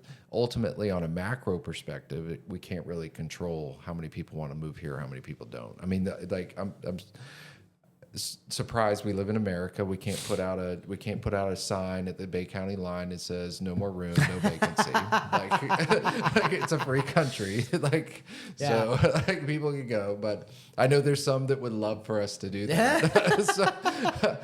And there's some that I would support in doing that. But the reality is, there's going to be this period of time that we have to adapt, and we are trying to do that as people. And I think you're doing it in your own life, where you're talking about like, hey, like if I sold this house and I went to something else, how would I afford the next thing? And and I have the same thing. So we end up living in our houses, and maybe that's okay. Like, hey, look, we happen to live in the free state of Florida with no income tax, low taxes. We actually live in one of the lowest taxed counties in the state. So, I mean, and we live surrounded by water everywhere. I mean, we got it pretty good, like when you really think about it. So, like, let's protect what we've got. So it sounds like you've had a lot of accomplishments in the past 4 years. You've done a lot. You have a good track record and things like that. So I know that the local election is now. So I mean, what are the key for a voter? And this is the reason why I love podcasts, because and I'm sure I know you've done podcasts in the past, and they're very, very. I know when I've been on a couple of local podcasts, and it's very quick. You only have like 5 minutes to explain yourself, whatever.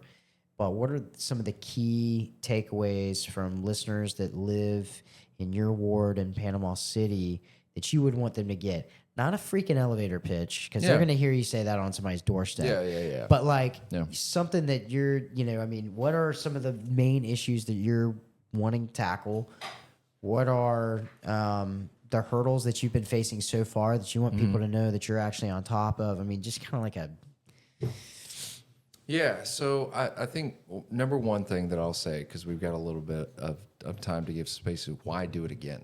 Like, I mean, now I already know. Like, it's the toughest job that I've ever done. Maybe besides parenting, that's a little bit more difficult. But as far as from a job perspective, it's difficult. I mean, it really is hard, and it takes a lot of time away from your family, a lot of dedication, a lot of time. So, but why do it again is because I understand where we're at. Really at a crux point.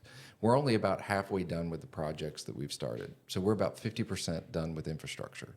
So do I really want to hand something off with somebody that doesn't know anything about that, just moved into our community a year ago and expect that they're going to be able to make good decisions on behalf of my family? Because I mean, like, I'm also selfishly looking at myself too and saying, like, I have to live with whatever decisions that somebody makes as well. And so it was really clear to me and clear to my family that, like, hey, look, we've got to finish what we started. And so that's part of it. Then, what's coming next? I mean, I think we've got a great opportunity to streamline government even more. I mean, for the first time since City Hall was built, there's vacant offices. So we have downsized the size of our government, and we need to keep doing that, because I think if we get a lean government, what we'll end up with happier employees that can do their jobs well and service our citizens like customers. And I think that's something to really aspire to. But we haven't been able to focus on that as much as what I would like, because we've been too busy chasing fires and trying to rebuild infrastructure and those things. In the next 4 years, this is going to be something we can really spend some time to tackle. So, and then, and then I think from that standpoint, there's still a lot of projects out there. Marina's not finished being rebuilt in St. Andrews. That one's going to get completed. We've got St. Andrews School. That's one that's a historic building that has a chance to be something transformative to the community. I've still got 45 houses that still flood routinely. So yeah, we've fixed 50%, but we haven't fixed all of it. So I'm not going to stop until we fix all of it. And then we've got, even more infrastructure to do. And so I want to see lower taxes. I want to see a better quality of life. I want to see our parks never be better than what they have been. And I think there's going to be a lot of good things for us to accomplish in the next 4 years. So, I think that's, I know you didn't ask for an elevator pitch, but, at the end of the day, like, I mean, I'm very focused. I mean, the constituents that I represent, they expect results, not excuses. I'm not the type leader that brings excuses. It's like I've had to work with 2 different mayors. One was a Democrat, one was a Republican. I've gotten stuff done in both of those categories. And I'm going to continue to fight for the people that I represent. And I think they know that. And I think that'll show on election day, as long as people show up to vote.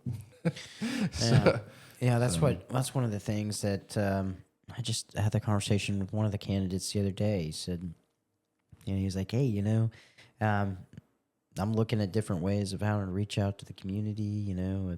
What are some things I should be looking at? I was like, man, one of the first things I would do if I was going to run a campaign right now is start going after the just getting people to actually show up to the polls, getting younger people like myself. I mean, I was reminded 20 million times that I'm just a baby during my campaign. So, I was too, but now I got a lot more gray than when I first started this. I make that joke now. It's like 34 years old. I have a life insurance policy. I've got 2 kids. I go on cruises and vacation. Man, dude, if 34 is a baby to you, it's not a baby. You're just old. Like you're too old. Like but no. Looking at that aspect, I think like I said, I grew up in your ward. I saw what it was like before. I mean, obviously before you had ever taken office, but I've seen what it's done since you've been in office, and. Here at the 850 podcast, we have no, we don't necessarily stand behind candidates, but I've seen what you've done with that ward while I've been back since I've been back home, and I think it's going in the right direction. Again, I don't live in that area. My parents do, but being able to see what's been done there just in the past 4 years, yeah, I don't see any problems. Yeah. I don't know of any problems other than the ones that we talked about. But man, it's cleaning up. It looks great. Like I said, that whole I see that whole area every time I drive through it. I just see that area blowing up. Yeah. I think it's going to be a lot bigger than what people think. St.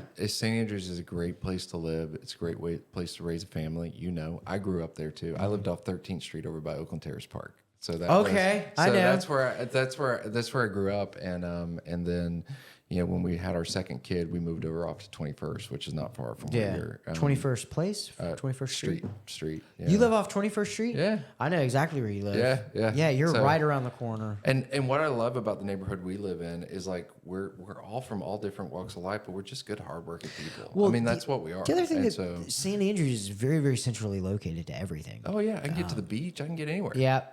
Like, amazing. That was the cool thing growing up. I mean, Walmart's a hop, skip, and a jump. Freaking We got an Aldi's.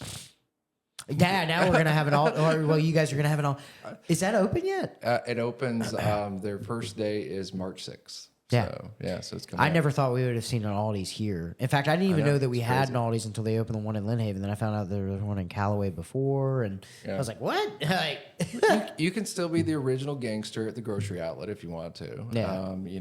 But we still got the pig too, and now we got Aldi's. So I mean, like, yeah. So, look, I mean, we got a ton of waterfront parks. We just got really good things, and it's such an eclectic. It's such an eclectic group of people.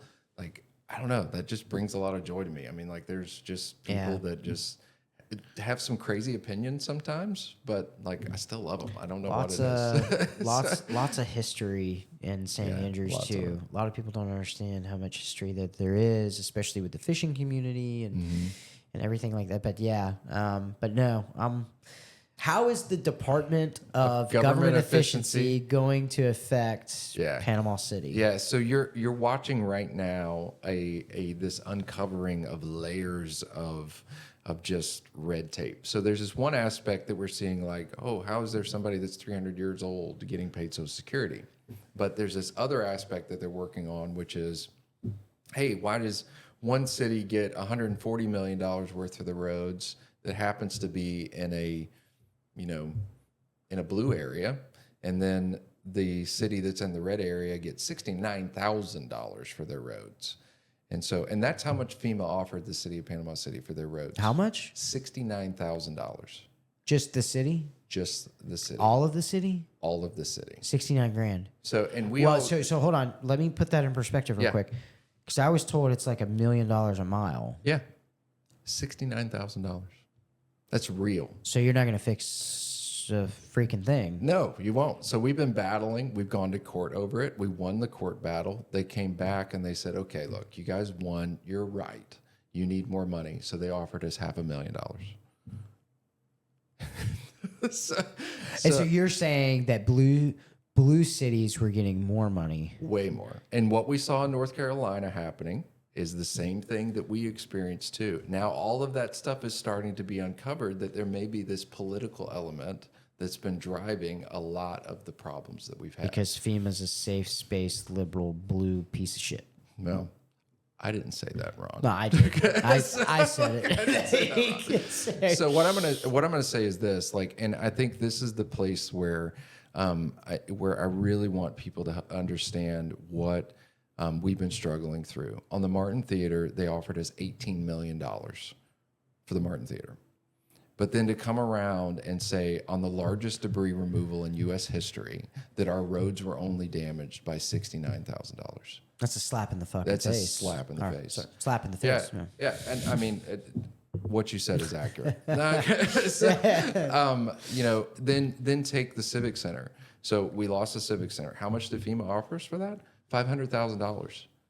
The construction estimate that we got from an actual legit contractor that spent the time to walk through it and tell us how much it would cost was $34 million. And they want to give us $500,000. How is that fair? This is not a partnership. This is some type of bureaucratic system that has been picking winners and losers for years. At the same time, they'll turn around and they'll go give $1 billion to some third world country that has no restrictions on it, that nobody can trace, and nobody can even tell us what got spent to. But then the people that are actually paying for the federal taxes, you want to give us $69,000 for our roads. Like, that is where I think we're going to see from Doge and others, we're going to see some substantial changes by culling out the bureaucratic system. So how does this? So okay, Yeah. you got me kind of. Yeah, no, dude. Yeah, This is why I wanted to talk Kendall, about it because well, like if you wanted to talk, like we could have talked about this. Yeah. we got time. It's not like we don't. I don't know what time you gotta. yeah, I don't even know what time it is. It's 9. Okay. Okay. It makes you, you're having the reaction that I've had for the last 4 years. All right. Hold on. I got a number to put that. Yeah, this is what he's here for. I haven't put him to work tonight at all.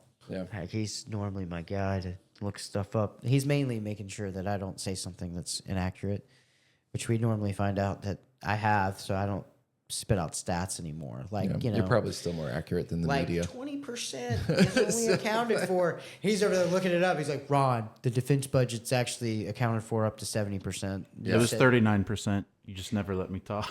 So, well, no, sorry, my bad, bro. It was 39% is accounted for?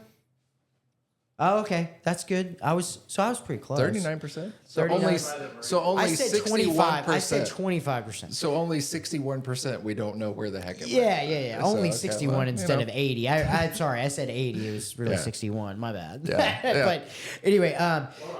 I got numbers for what we were sending to. Yeah. okay. Okay, so let me take the ears off. That way I'm not getting that echo. Would you like a water? Yeah, I'll take some. What do you got? I got a beer. How much was the contractor saying that it would have taken that did the proper estimate on our roads? Somewhere around 20 million. 20 mil. Yeah. So since the withdrawal of Afghanistan, we've sent over $2 billion to the Taliban, all in cash. They get a plane every week with pallets of cash. They get about $15 million from the U.S. government. So 2 weeks, we could have cut the Taliban funding for 2 weeks and our roads would have been fixed. Is kind of what I was wanting to put in perspective for everyone. So, or at least the viewers. You know what? I have not tried that. Maybe I'll try now after this podcast. I'll write a letter to the Taliban and ask if they would help us pay. Can you for donate? Our roads. Can you donate to our road? Could you donate to our road project? I mean, you say that as a joke, but I do believe that it was a bridge. It was a bridge in North Carolina that. This was back in the 80s, so it wasn't necessarily the Taliban. Mm-hmm. And it needed fixed, and the red tape and bureaucracy got in the way, and DC went and helped the community because it was way in the boonies. But the detour was like 100 miles, right? It was an hour, it was 2 hours to get to the nearest thing. And so the people got fed up, but they also got creative and sent a letter to the USSR asking them to build it. And the USSR was extremely happy to rebuild their bridge. What? And did it until the government found out, because the USSR had a very happy propaganda thing going. And so I bet they did. They paid the USSR back the money and, did some improvements and stuff. I would have to look it up, but I heard that from the fat electrician as a part of the goofy things that happened during the Cold War, where, bureaucracy and things couldn't happen for these people, but knowing where it was, hey, I don't care who builds my road or a bridge, but I need a bridge. You know what? I mean, you say that, but maybe that is the right answer. Maybe it's just write the Taliban and explain, hey, we had a hurricane, caused some road damage. And would you help us fix our roads? Because we have a federal organization that's too worried about bureaucratic tape and whatever else to actually care about fixing, what we know is broke. I mean, look, you can drive around the city of Panama City and you can see we've got broken roads all over the place. Yeah. Like that just didn't happen. Like it was, there's a lot of that was as a result of having giant debris trucks pounding it every single day. Well, that's one of the things that I had to kind of educate people on not too long ago, where I'd be on somebody's doorstep and be like, oh, the county needs to fix these roads and blah, blah, blah, blah, blah. And they would go over, the hurricane. Like, the hurricane didn't hurt the roads. Mm-hmm. Contrary to popular belief, it was all of the freaking trucks that were... Boom. Boom. Well, not only that, trucks were going over their weight limits. Yeah. When they were coming in. They were Yeah. exceeding their weight limits. So all of that weight... a lot of people don't understand that either. Highways and interstate, when they write the codes to build these things, it's actually meant for military. It's actually, it has nothing to do with transportation, and it has nothing to do with food sources or semis. Like interstates and highways, when those codes are written, they're written to be able to take the pressure of an Abrams tank. That's because it's meant for military being able to respond to anywhere in the United States at any point in time. That's what the interstate system is for. It's what it was designed for. It's not designed for your pleasure. And to get me to Disney faster. No, it's not designed for that at all. And a lot of people act like the interstate system, every time I laugh, road system is, and it's like, it's not meant for you. Like, it's literally, there's nothing about it that is meant for your everyday travel. Now that I've beat that horse to death, what I'll say about it is like, here locally though, our roads are meant for us. Yeah. To transport. So exceeding those limits and destroying those roads was an act of the government. The government should fix it. Mm-hmm. But again, what did I say at the beginning? The government doesn't create anything, neither do they. So the thing about it is it's taxpayers' dollars that have to fix something that was decided by the government in times of need.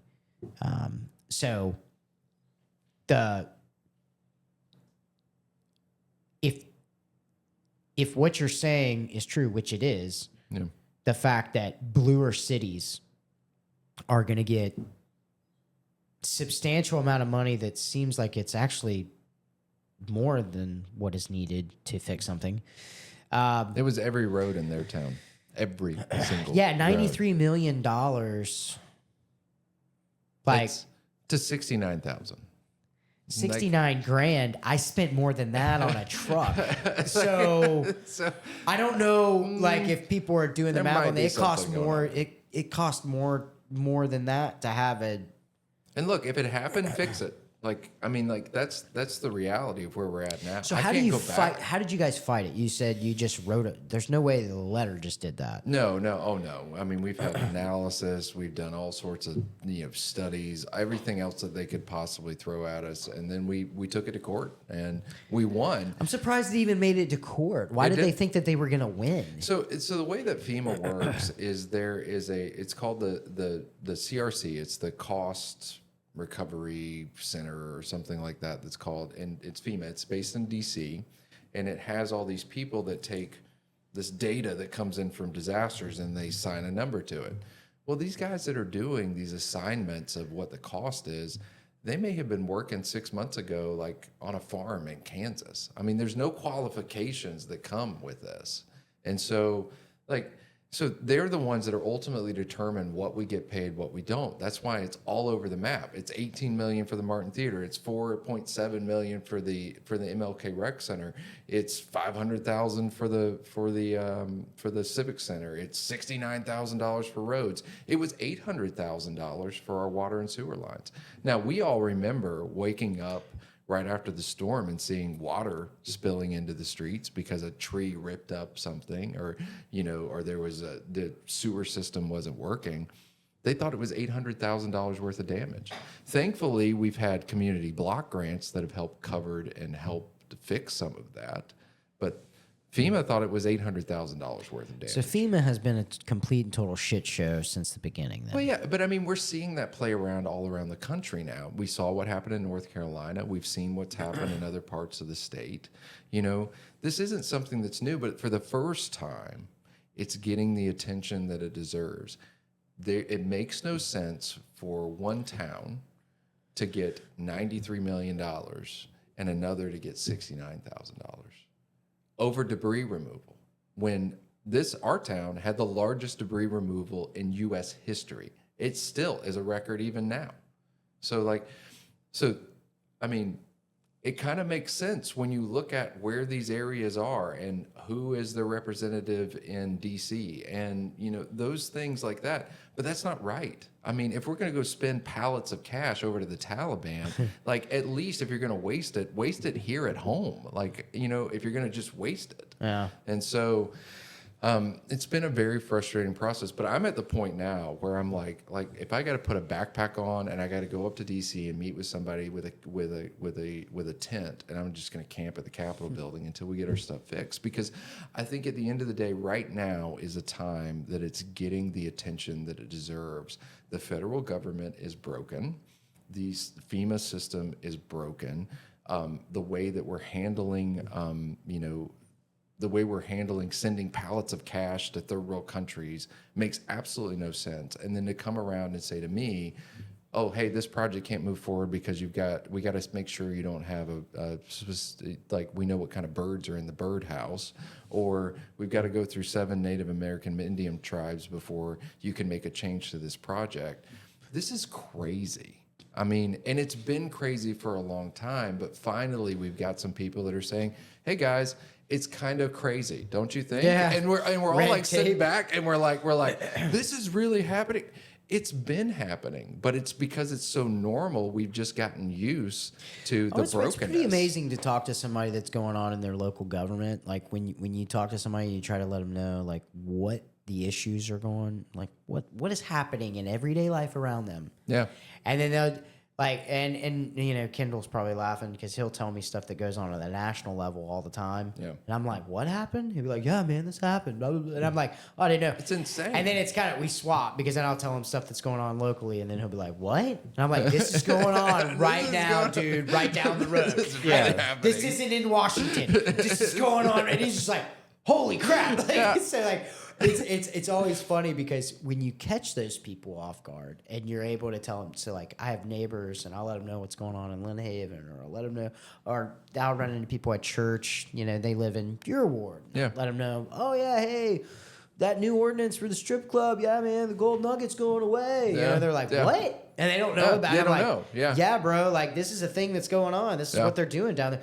Well, that's great. And it's like, why don't you know about this? Yeah. Like, why don't you give a crap about where you live? Yeah. Like, because these are, because when you start talking about what you're going, nobody knows that right now. No, they don't. Go And find somebody off of even one of these local hate group Facebook pages. It's like, I want to completely oust everybody on the Panama City Commission. You explain to them right now and you say, hey, yeah, there's a town that got 93 million. We got 69,000 for fixing our roads. We actually have less roads or more roads than they. We did. Roads? We have more roads whatever. than they do. Yeah. And you explain that to them, they're going to be like, they're immediately face, what? And they'll be like, yeah, you want to talk about the fucking pathway and turtles being able to find their home because there's no street lights.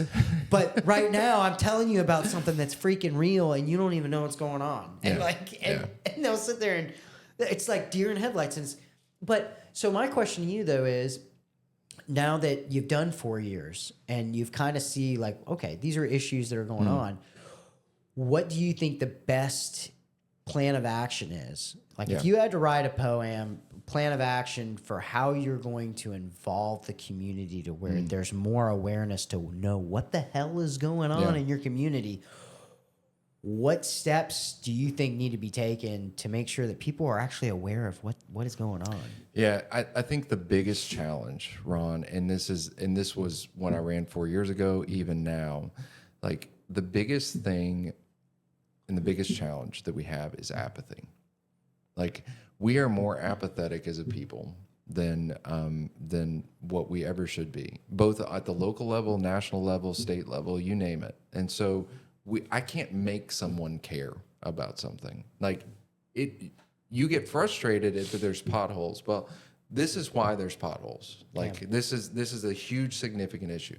So how do we rally people around creating that change? And I think really what it's going to take is what's been happening here more recently, where we've said, okay, public, you got to get your letters together. You got to start getting some legs to this crowd, because ultimately we've got to make people listen and we've got to make people hear us. And so I don't know what exactly the fix is that, but I think if I'm looking at the totality of the city and I'm saying where we're weakest in and where we need to invest more money, it's communication. I mean, hands down. We have one person in a communication department that's trying to get all of this stuff out. And so if we're going to keep our citizens informed, and I believe that informed citizens lead to better decisions as well as better action. And so if we're going to do that, we're going to have to invest more in that. And, we just launched this new, neighborhood update that you can sign up for text messages. And if there's a boil water notice, if there's a street that's getting closed for striping, if there's these things, those are happening. And I'm getting really positive feedback from it. But like maybe 5% of the people have signed up for it. Yeah. So it takes people, I mean, you care. Like, it's obviously you care about local government. Like, I wish that was the norm, because it's almost like, to me, I don't care if you disagree with me, but the fact that you care, like, I mean, dude, like we're already friends, like whoever it is, even if they've got the stupidest viewpoint that I could ever think, like, why would you think that? Like, you want like the fact that they showed up. Yeah. The fact that they showed up to actually listen to what was going on. Yeah. I mean, like that has a tremendous amount of credibility with me, regardless of whether we agree or we disagree. And so, anyway, I think really the end of it is I've been trying to refine and talk more about it, like helping people understand it's just not as simple as what it looks like, but it is simple. It should be simple. Like, it should be simple to understand. Anybody from the outside in, it doesn't matter who you are. I could poll 1,000 people, and 1,000 people would say $69,000 for your roads. Yeah. After Hurricane Michael, a Category 5 storm. That's insulting. Yeah, but you know what, though, is people should have been rioting in the streets after that. They should towards FEMA. Yeah. And they weren't. And again, I think it has to do with that communication. I brought up something, and I still think it's a great idea. I've talked to the county manager a couple times. Pretty good guy, seems like.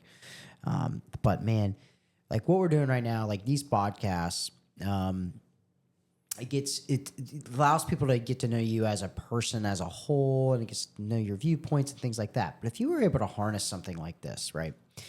And first of all, the media, I don't care if you're WJHG, I don't care if you're WGYN, WMBB, whatever it may be. The whole thing about it is they're only getting partial things. It's a soundbite. It is a soundbite. They're only getting partial things, and they're only putting up what whoever's paying. I'm sorry, I'll say it. I don't give a shit. But nobody owns me yet. Is there a price that you'd like to share, Rob, today? But what's interesting about it is I don't feel sorry for the city or the county.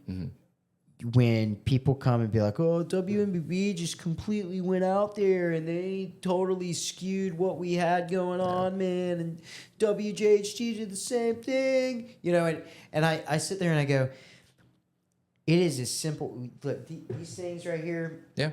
Everybody has one of these things in their pocket. Yeah. This bitch right here. No excuse. 5 years ago, the camera on this thing was worth like $10,000 or something, it's right? Insane. With how, like, what we have in here. I mean, that was you a can supercomputer. literally set this thing up and it does a video. You can get somebody from the city of Panama City, and they look into that camera and they say, hey guys, Deborah here with the city of Panama City, and Tuesday's a big day because the commissioners are going to be voting on these things. XYZ. X is this. This affects people who live in Ward 1, 2, 3, 4, whatever. Yeah. And this does this, and this does that. And this is why this is important. Please show up if you have any commentary that you want to provide for the commission before they make their votes on this date. Nobody does that. Now, I will say, well, we've got a website and we type everything up on what's being voted. I don't think they do that though. They probably put it up there on what's, that we publish. but it needs to be. Listen. But nobody's reading. So I write technical documentation for the United States Navy. That sounds like our agenda. And I have to write things to where it's as simple as an 8th grader reading it. Would you like the stuff that is put online, whether it be on the county website, city website, all of the municipalities that surround you? Is it in an 8th grade? Like, can I give that to an 8th grader at Jinx Middle School and say, "Hey, I want you to explain this to me"? There's a lot of people that's their education level, and there's a lot of people. There's a lot of people that make. My grandfather had a 4th grade education. There are people that have those types of educations though that are millionaires who live in the city. He was fantastically successful. That would do something to help. They would put money towards these efforts to help. Yeah, they just don't know about it. Yeah.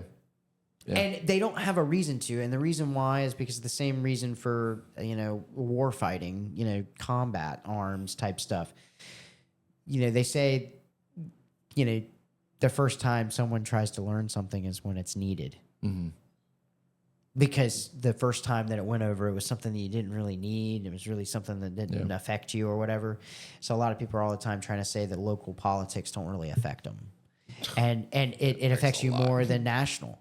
And if more people learned about it before it became a thing, it would be a thing. So, but my point is the communication is very, very easy to get that stuff out there, especially on the right education level for people to understand. And there should have been people that were stacked at the city of Panama City going, why is this a thing? Why does FEMA think this is okay? Yeah. We have to And there were some that tried to communicate it. I think the challenge is, and it's more difficult to write for an 8th grade level than it is for a 12th grade level. Because you're having to get the message down to the core of it, and the core of it is FEMA gave us crap for roads. Like they did. They left us high and dry with it. Now we had a different administration that we were trying to work with to not be vindictive, as well. But at the same time, I don't know that it would even mattered at that point in time. I think they were pretty content to just ignore us for all this time. So, but I think that's the piece that, after 4 years, like when I first came in, I was green. I didn't really know. I didn't know where the bathrooms were, the first day. So, now it's like, okay, I know I'm the lowest level of elected office in all of America. Like that is the position that I hold. so I don't control everything, but I can make some noise from time to time. Wow. And I think that's the piece where I think these next 4 years, there's some things I want to accomplish in the community that I represent, and that I want to do good by the people that ultimately trust me to be here. But I think that there's a lot more for us to make noise. And what I'm seeing now happening, this is a real opportunity for us as a city and us as a county even to get justice where we've really needed it. Yeah. And because it's not right. It's not right. It's wrong. So is this going to be fixed? I'm at the point now, and I was actually having this conversation with staff. I said, I don't care what it takes. I don't care if it means it's going to take 3 more years. I don't care if we got to go back to court. I don't care whether we got to go up to D.C. and we got to sit on the stinking steps of the Capitol building with a tent and not move until somebody actually pays attention and realizes $69,000 or $500,000 is not enough money to fix the roads in Panama City. I'll go pitch a tent with you. I know. Quote. Put that quote. I'm not gonna stay. I'm not gonna stay in the same tent with you. Yeah, I would not, especially after that. I'm married, but I will go I'd go do it. But I think that's why I go back to what you were saying earlier, Ron. Like you are a very frank person, and I think sometimes that's what we need, and sometimes we try to be too diplomatic about things, but like at some point in times it's so egregious that like who cares? Like, I mean, like, you can't defend that. Yeah. Like, and if you can't defend it, I'm sorry, then you should be clobbered over the head. In the next 4 years, building that transparency, I hate that freaking word, but building the public's trust and kind of like, do you have any other plans on how to do that? Obviously, the communication is a big deal. Do you have any ideas on communication or anything like that? Yeah, I mean, I think, you know, we're kind of saying in jest with the phone and like getting information out there, but I mean, it really lot of it's that simple. Stuart Teddemer started doing that. I don't know if he does it anymore. He did it on the waterline break. I mean, I'm in the city of Panama City. I watched his little video that he did on waterline break. Yeah, like he literally had his phone up the one time and he was talking about what was being voted on in one of the meetings. And I was like, that's freaking great because nobody does that. No. Yeah, but and there's really no reason not to. I mean, I don't understand. Like, it's like if you're, I mean, the agenda's already published. It's recorded everything that you're doing. Why not talk if I was a commissioner, if I was a commissioner on any level, whether it's county or city, I would be being in the public eye as much as I possibly could, especially on social media, making sure that everybody knew what was going on, because I'm not going to be part of any scandal that comes up or part of anything. It's like, man, they didn't even say anything about the things that they were going to be voting on. Be like, I say it every other Tuesday. I have a freaking thing that I put up and I talked about it. Like I tell everybody about what's being voted on or anything like that. I don't understand why it's not a thing. We had a thing that came up on. We had a late agenda item to purchase a piece of property to relocate that lift station. So we'd been working on it. Where's that lift station going to go? It's going to move up a block away from the bay. Okay. And so this couple is essentially agreeing to sell a easement to the city to put a lift station by their house. Now, I mean, do you think I would want that by my house? Do you want that by your house? Nobody wants it, but they're willing to do it. And so we had everything ready. We added it late, but because I didn't want there to be any kind of thing, I just went ahead and I posted it before it even posted anything else. I was like, I'm putting this on social media. I don't want anybody to think that we're like doing something crazy or something like that. Yeah. I'm like, just go ahead and put it out there. Why? Because there's nothing to hide. I think that's the piece that, you know, a lot of people, that's probably the biggest element to public trust is just being transparent. It's like, goes back to the Fort Knox. Like, is the gold there? Is it not gold there? I feel like the gold's there if you'll just go let us see it. Like, well, you understand what I'm saying? Why wouldn't the people have the knowledge to know whether or not it was there or not? Yeah, that's weird too. Like anytime the government tries to keep something behind wraps, that's when you know that there's something that you should probably know. Yeah, I mean, but sometimes not. I mean, sometimes not. Sometimes it's just like, why are you even hiding this? Like, I mean, from all didn't the JFK files and like Martin Luther King and a bunch of like files get released? And like, are they released yet? Did they get released? Like, I heard the executive order is signed, but they haven't gotten released yet. Well, it's going through the legal steps, the process of like, hey, I know Ron had talked about like the filming yourself stuff, because that was something I briefed him on when he was running that he should do. Based on this guy, Jeff Jackson, representative in North Carolina, mostly known for every Friday he would do a TikTok to his constituents just to say, hey, here's where my 40 hours or whatever this week went. Here's what I got upcoming to vote and blah, blah, blah, blah. And then his constituents could then go and comment and blah, blah, blah to tell him, hey, I don't like that, and that kind of feedback.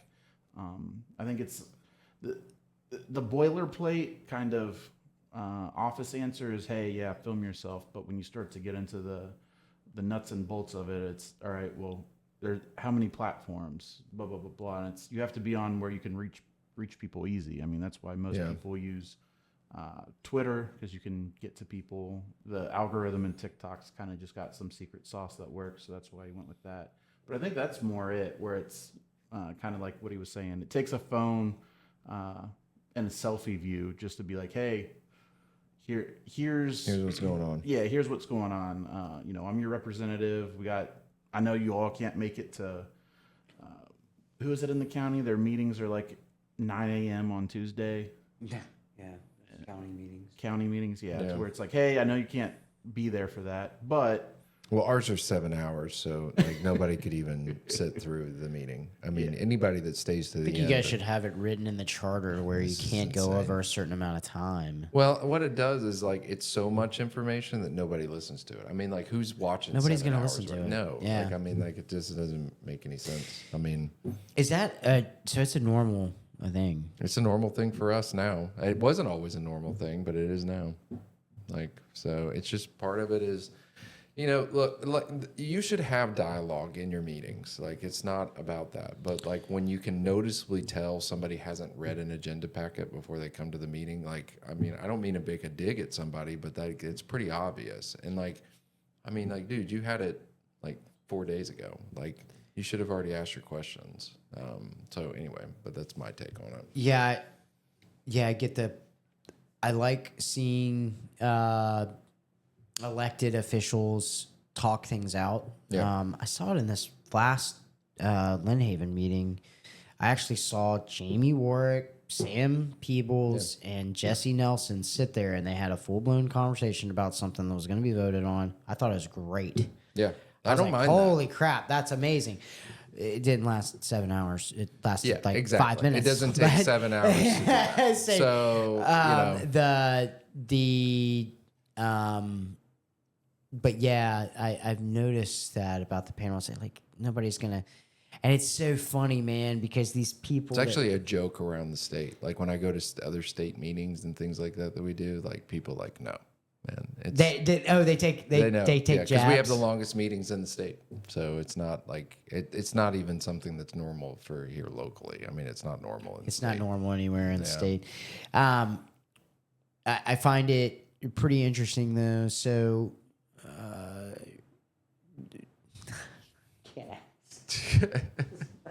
But you can always edit it out. So Ron. Josh, I already know. I'm gonna cut that out. Yeah, it is what it is. I mean, That is a thing though. That I find pretty interesting about y'all's thing that's going on now. But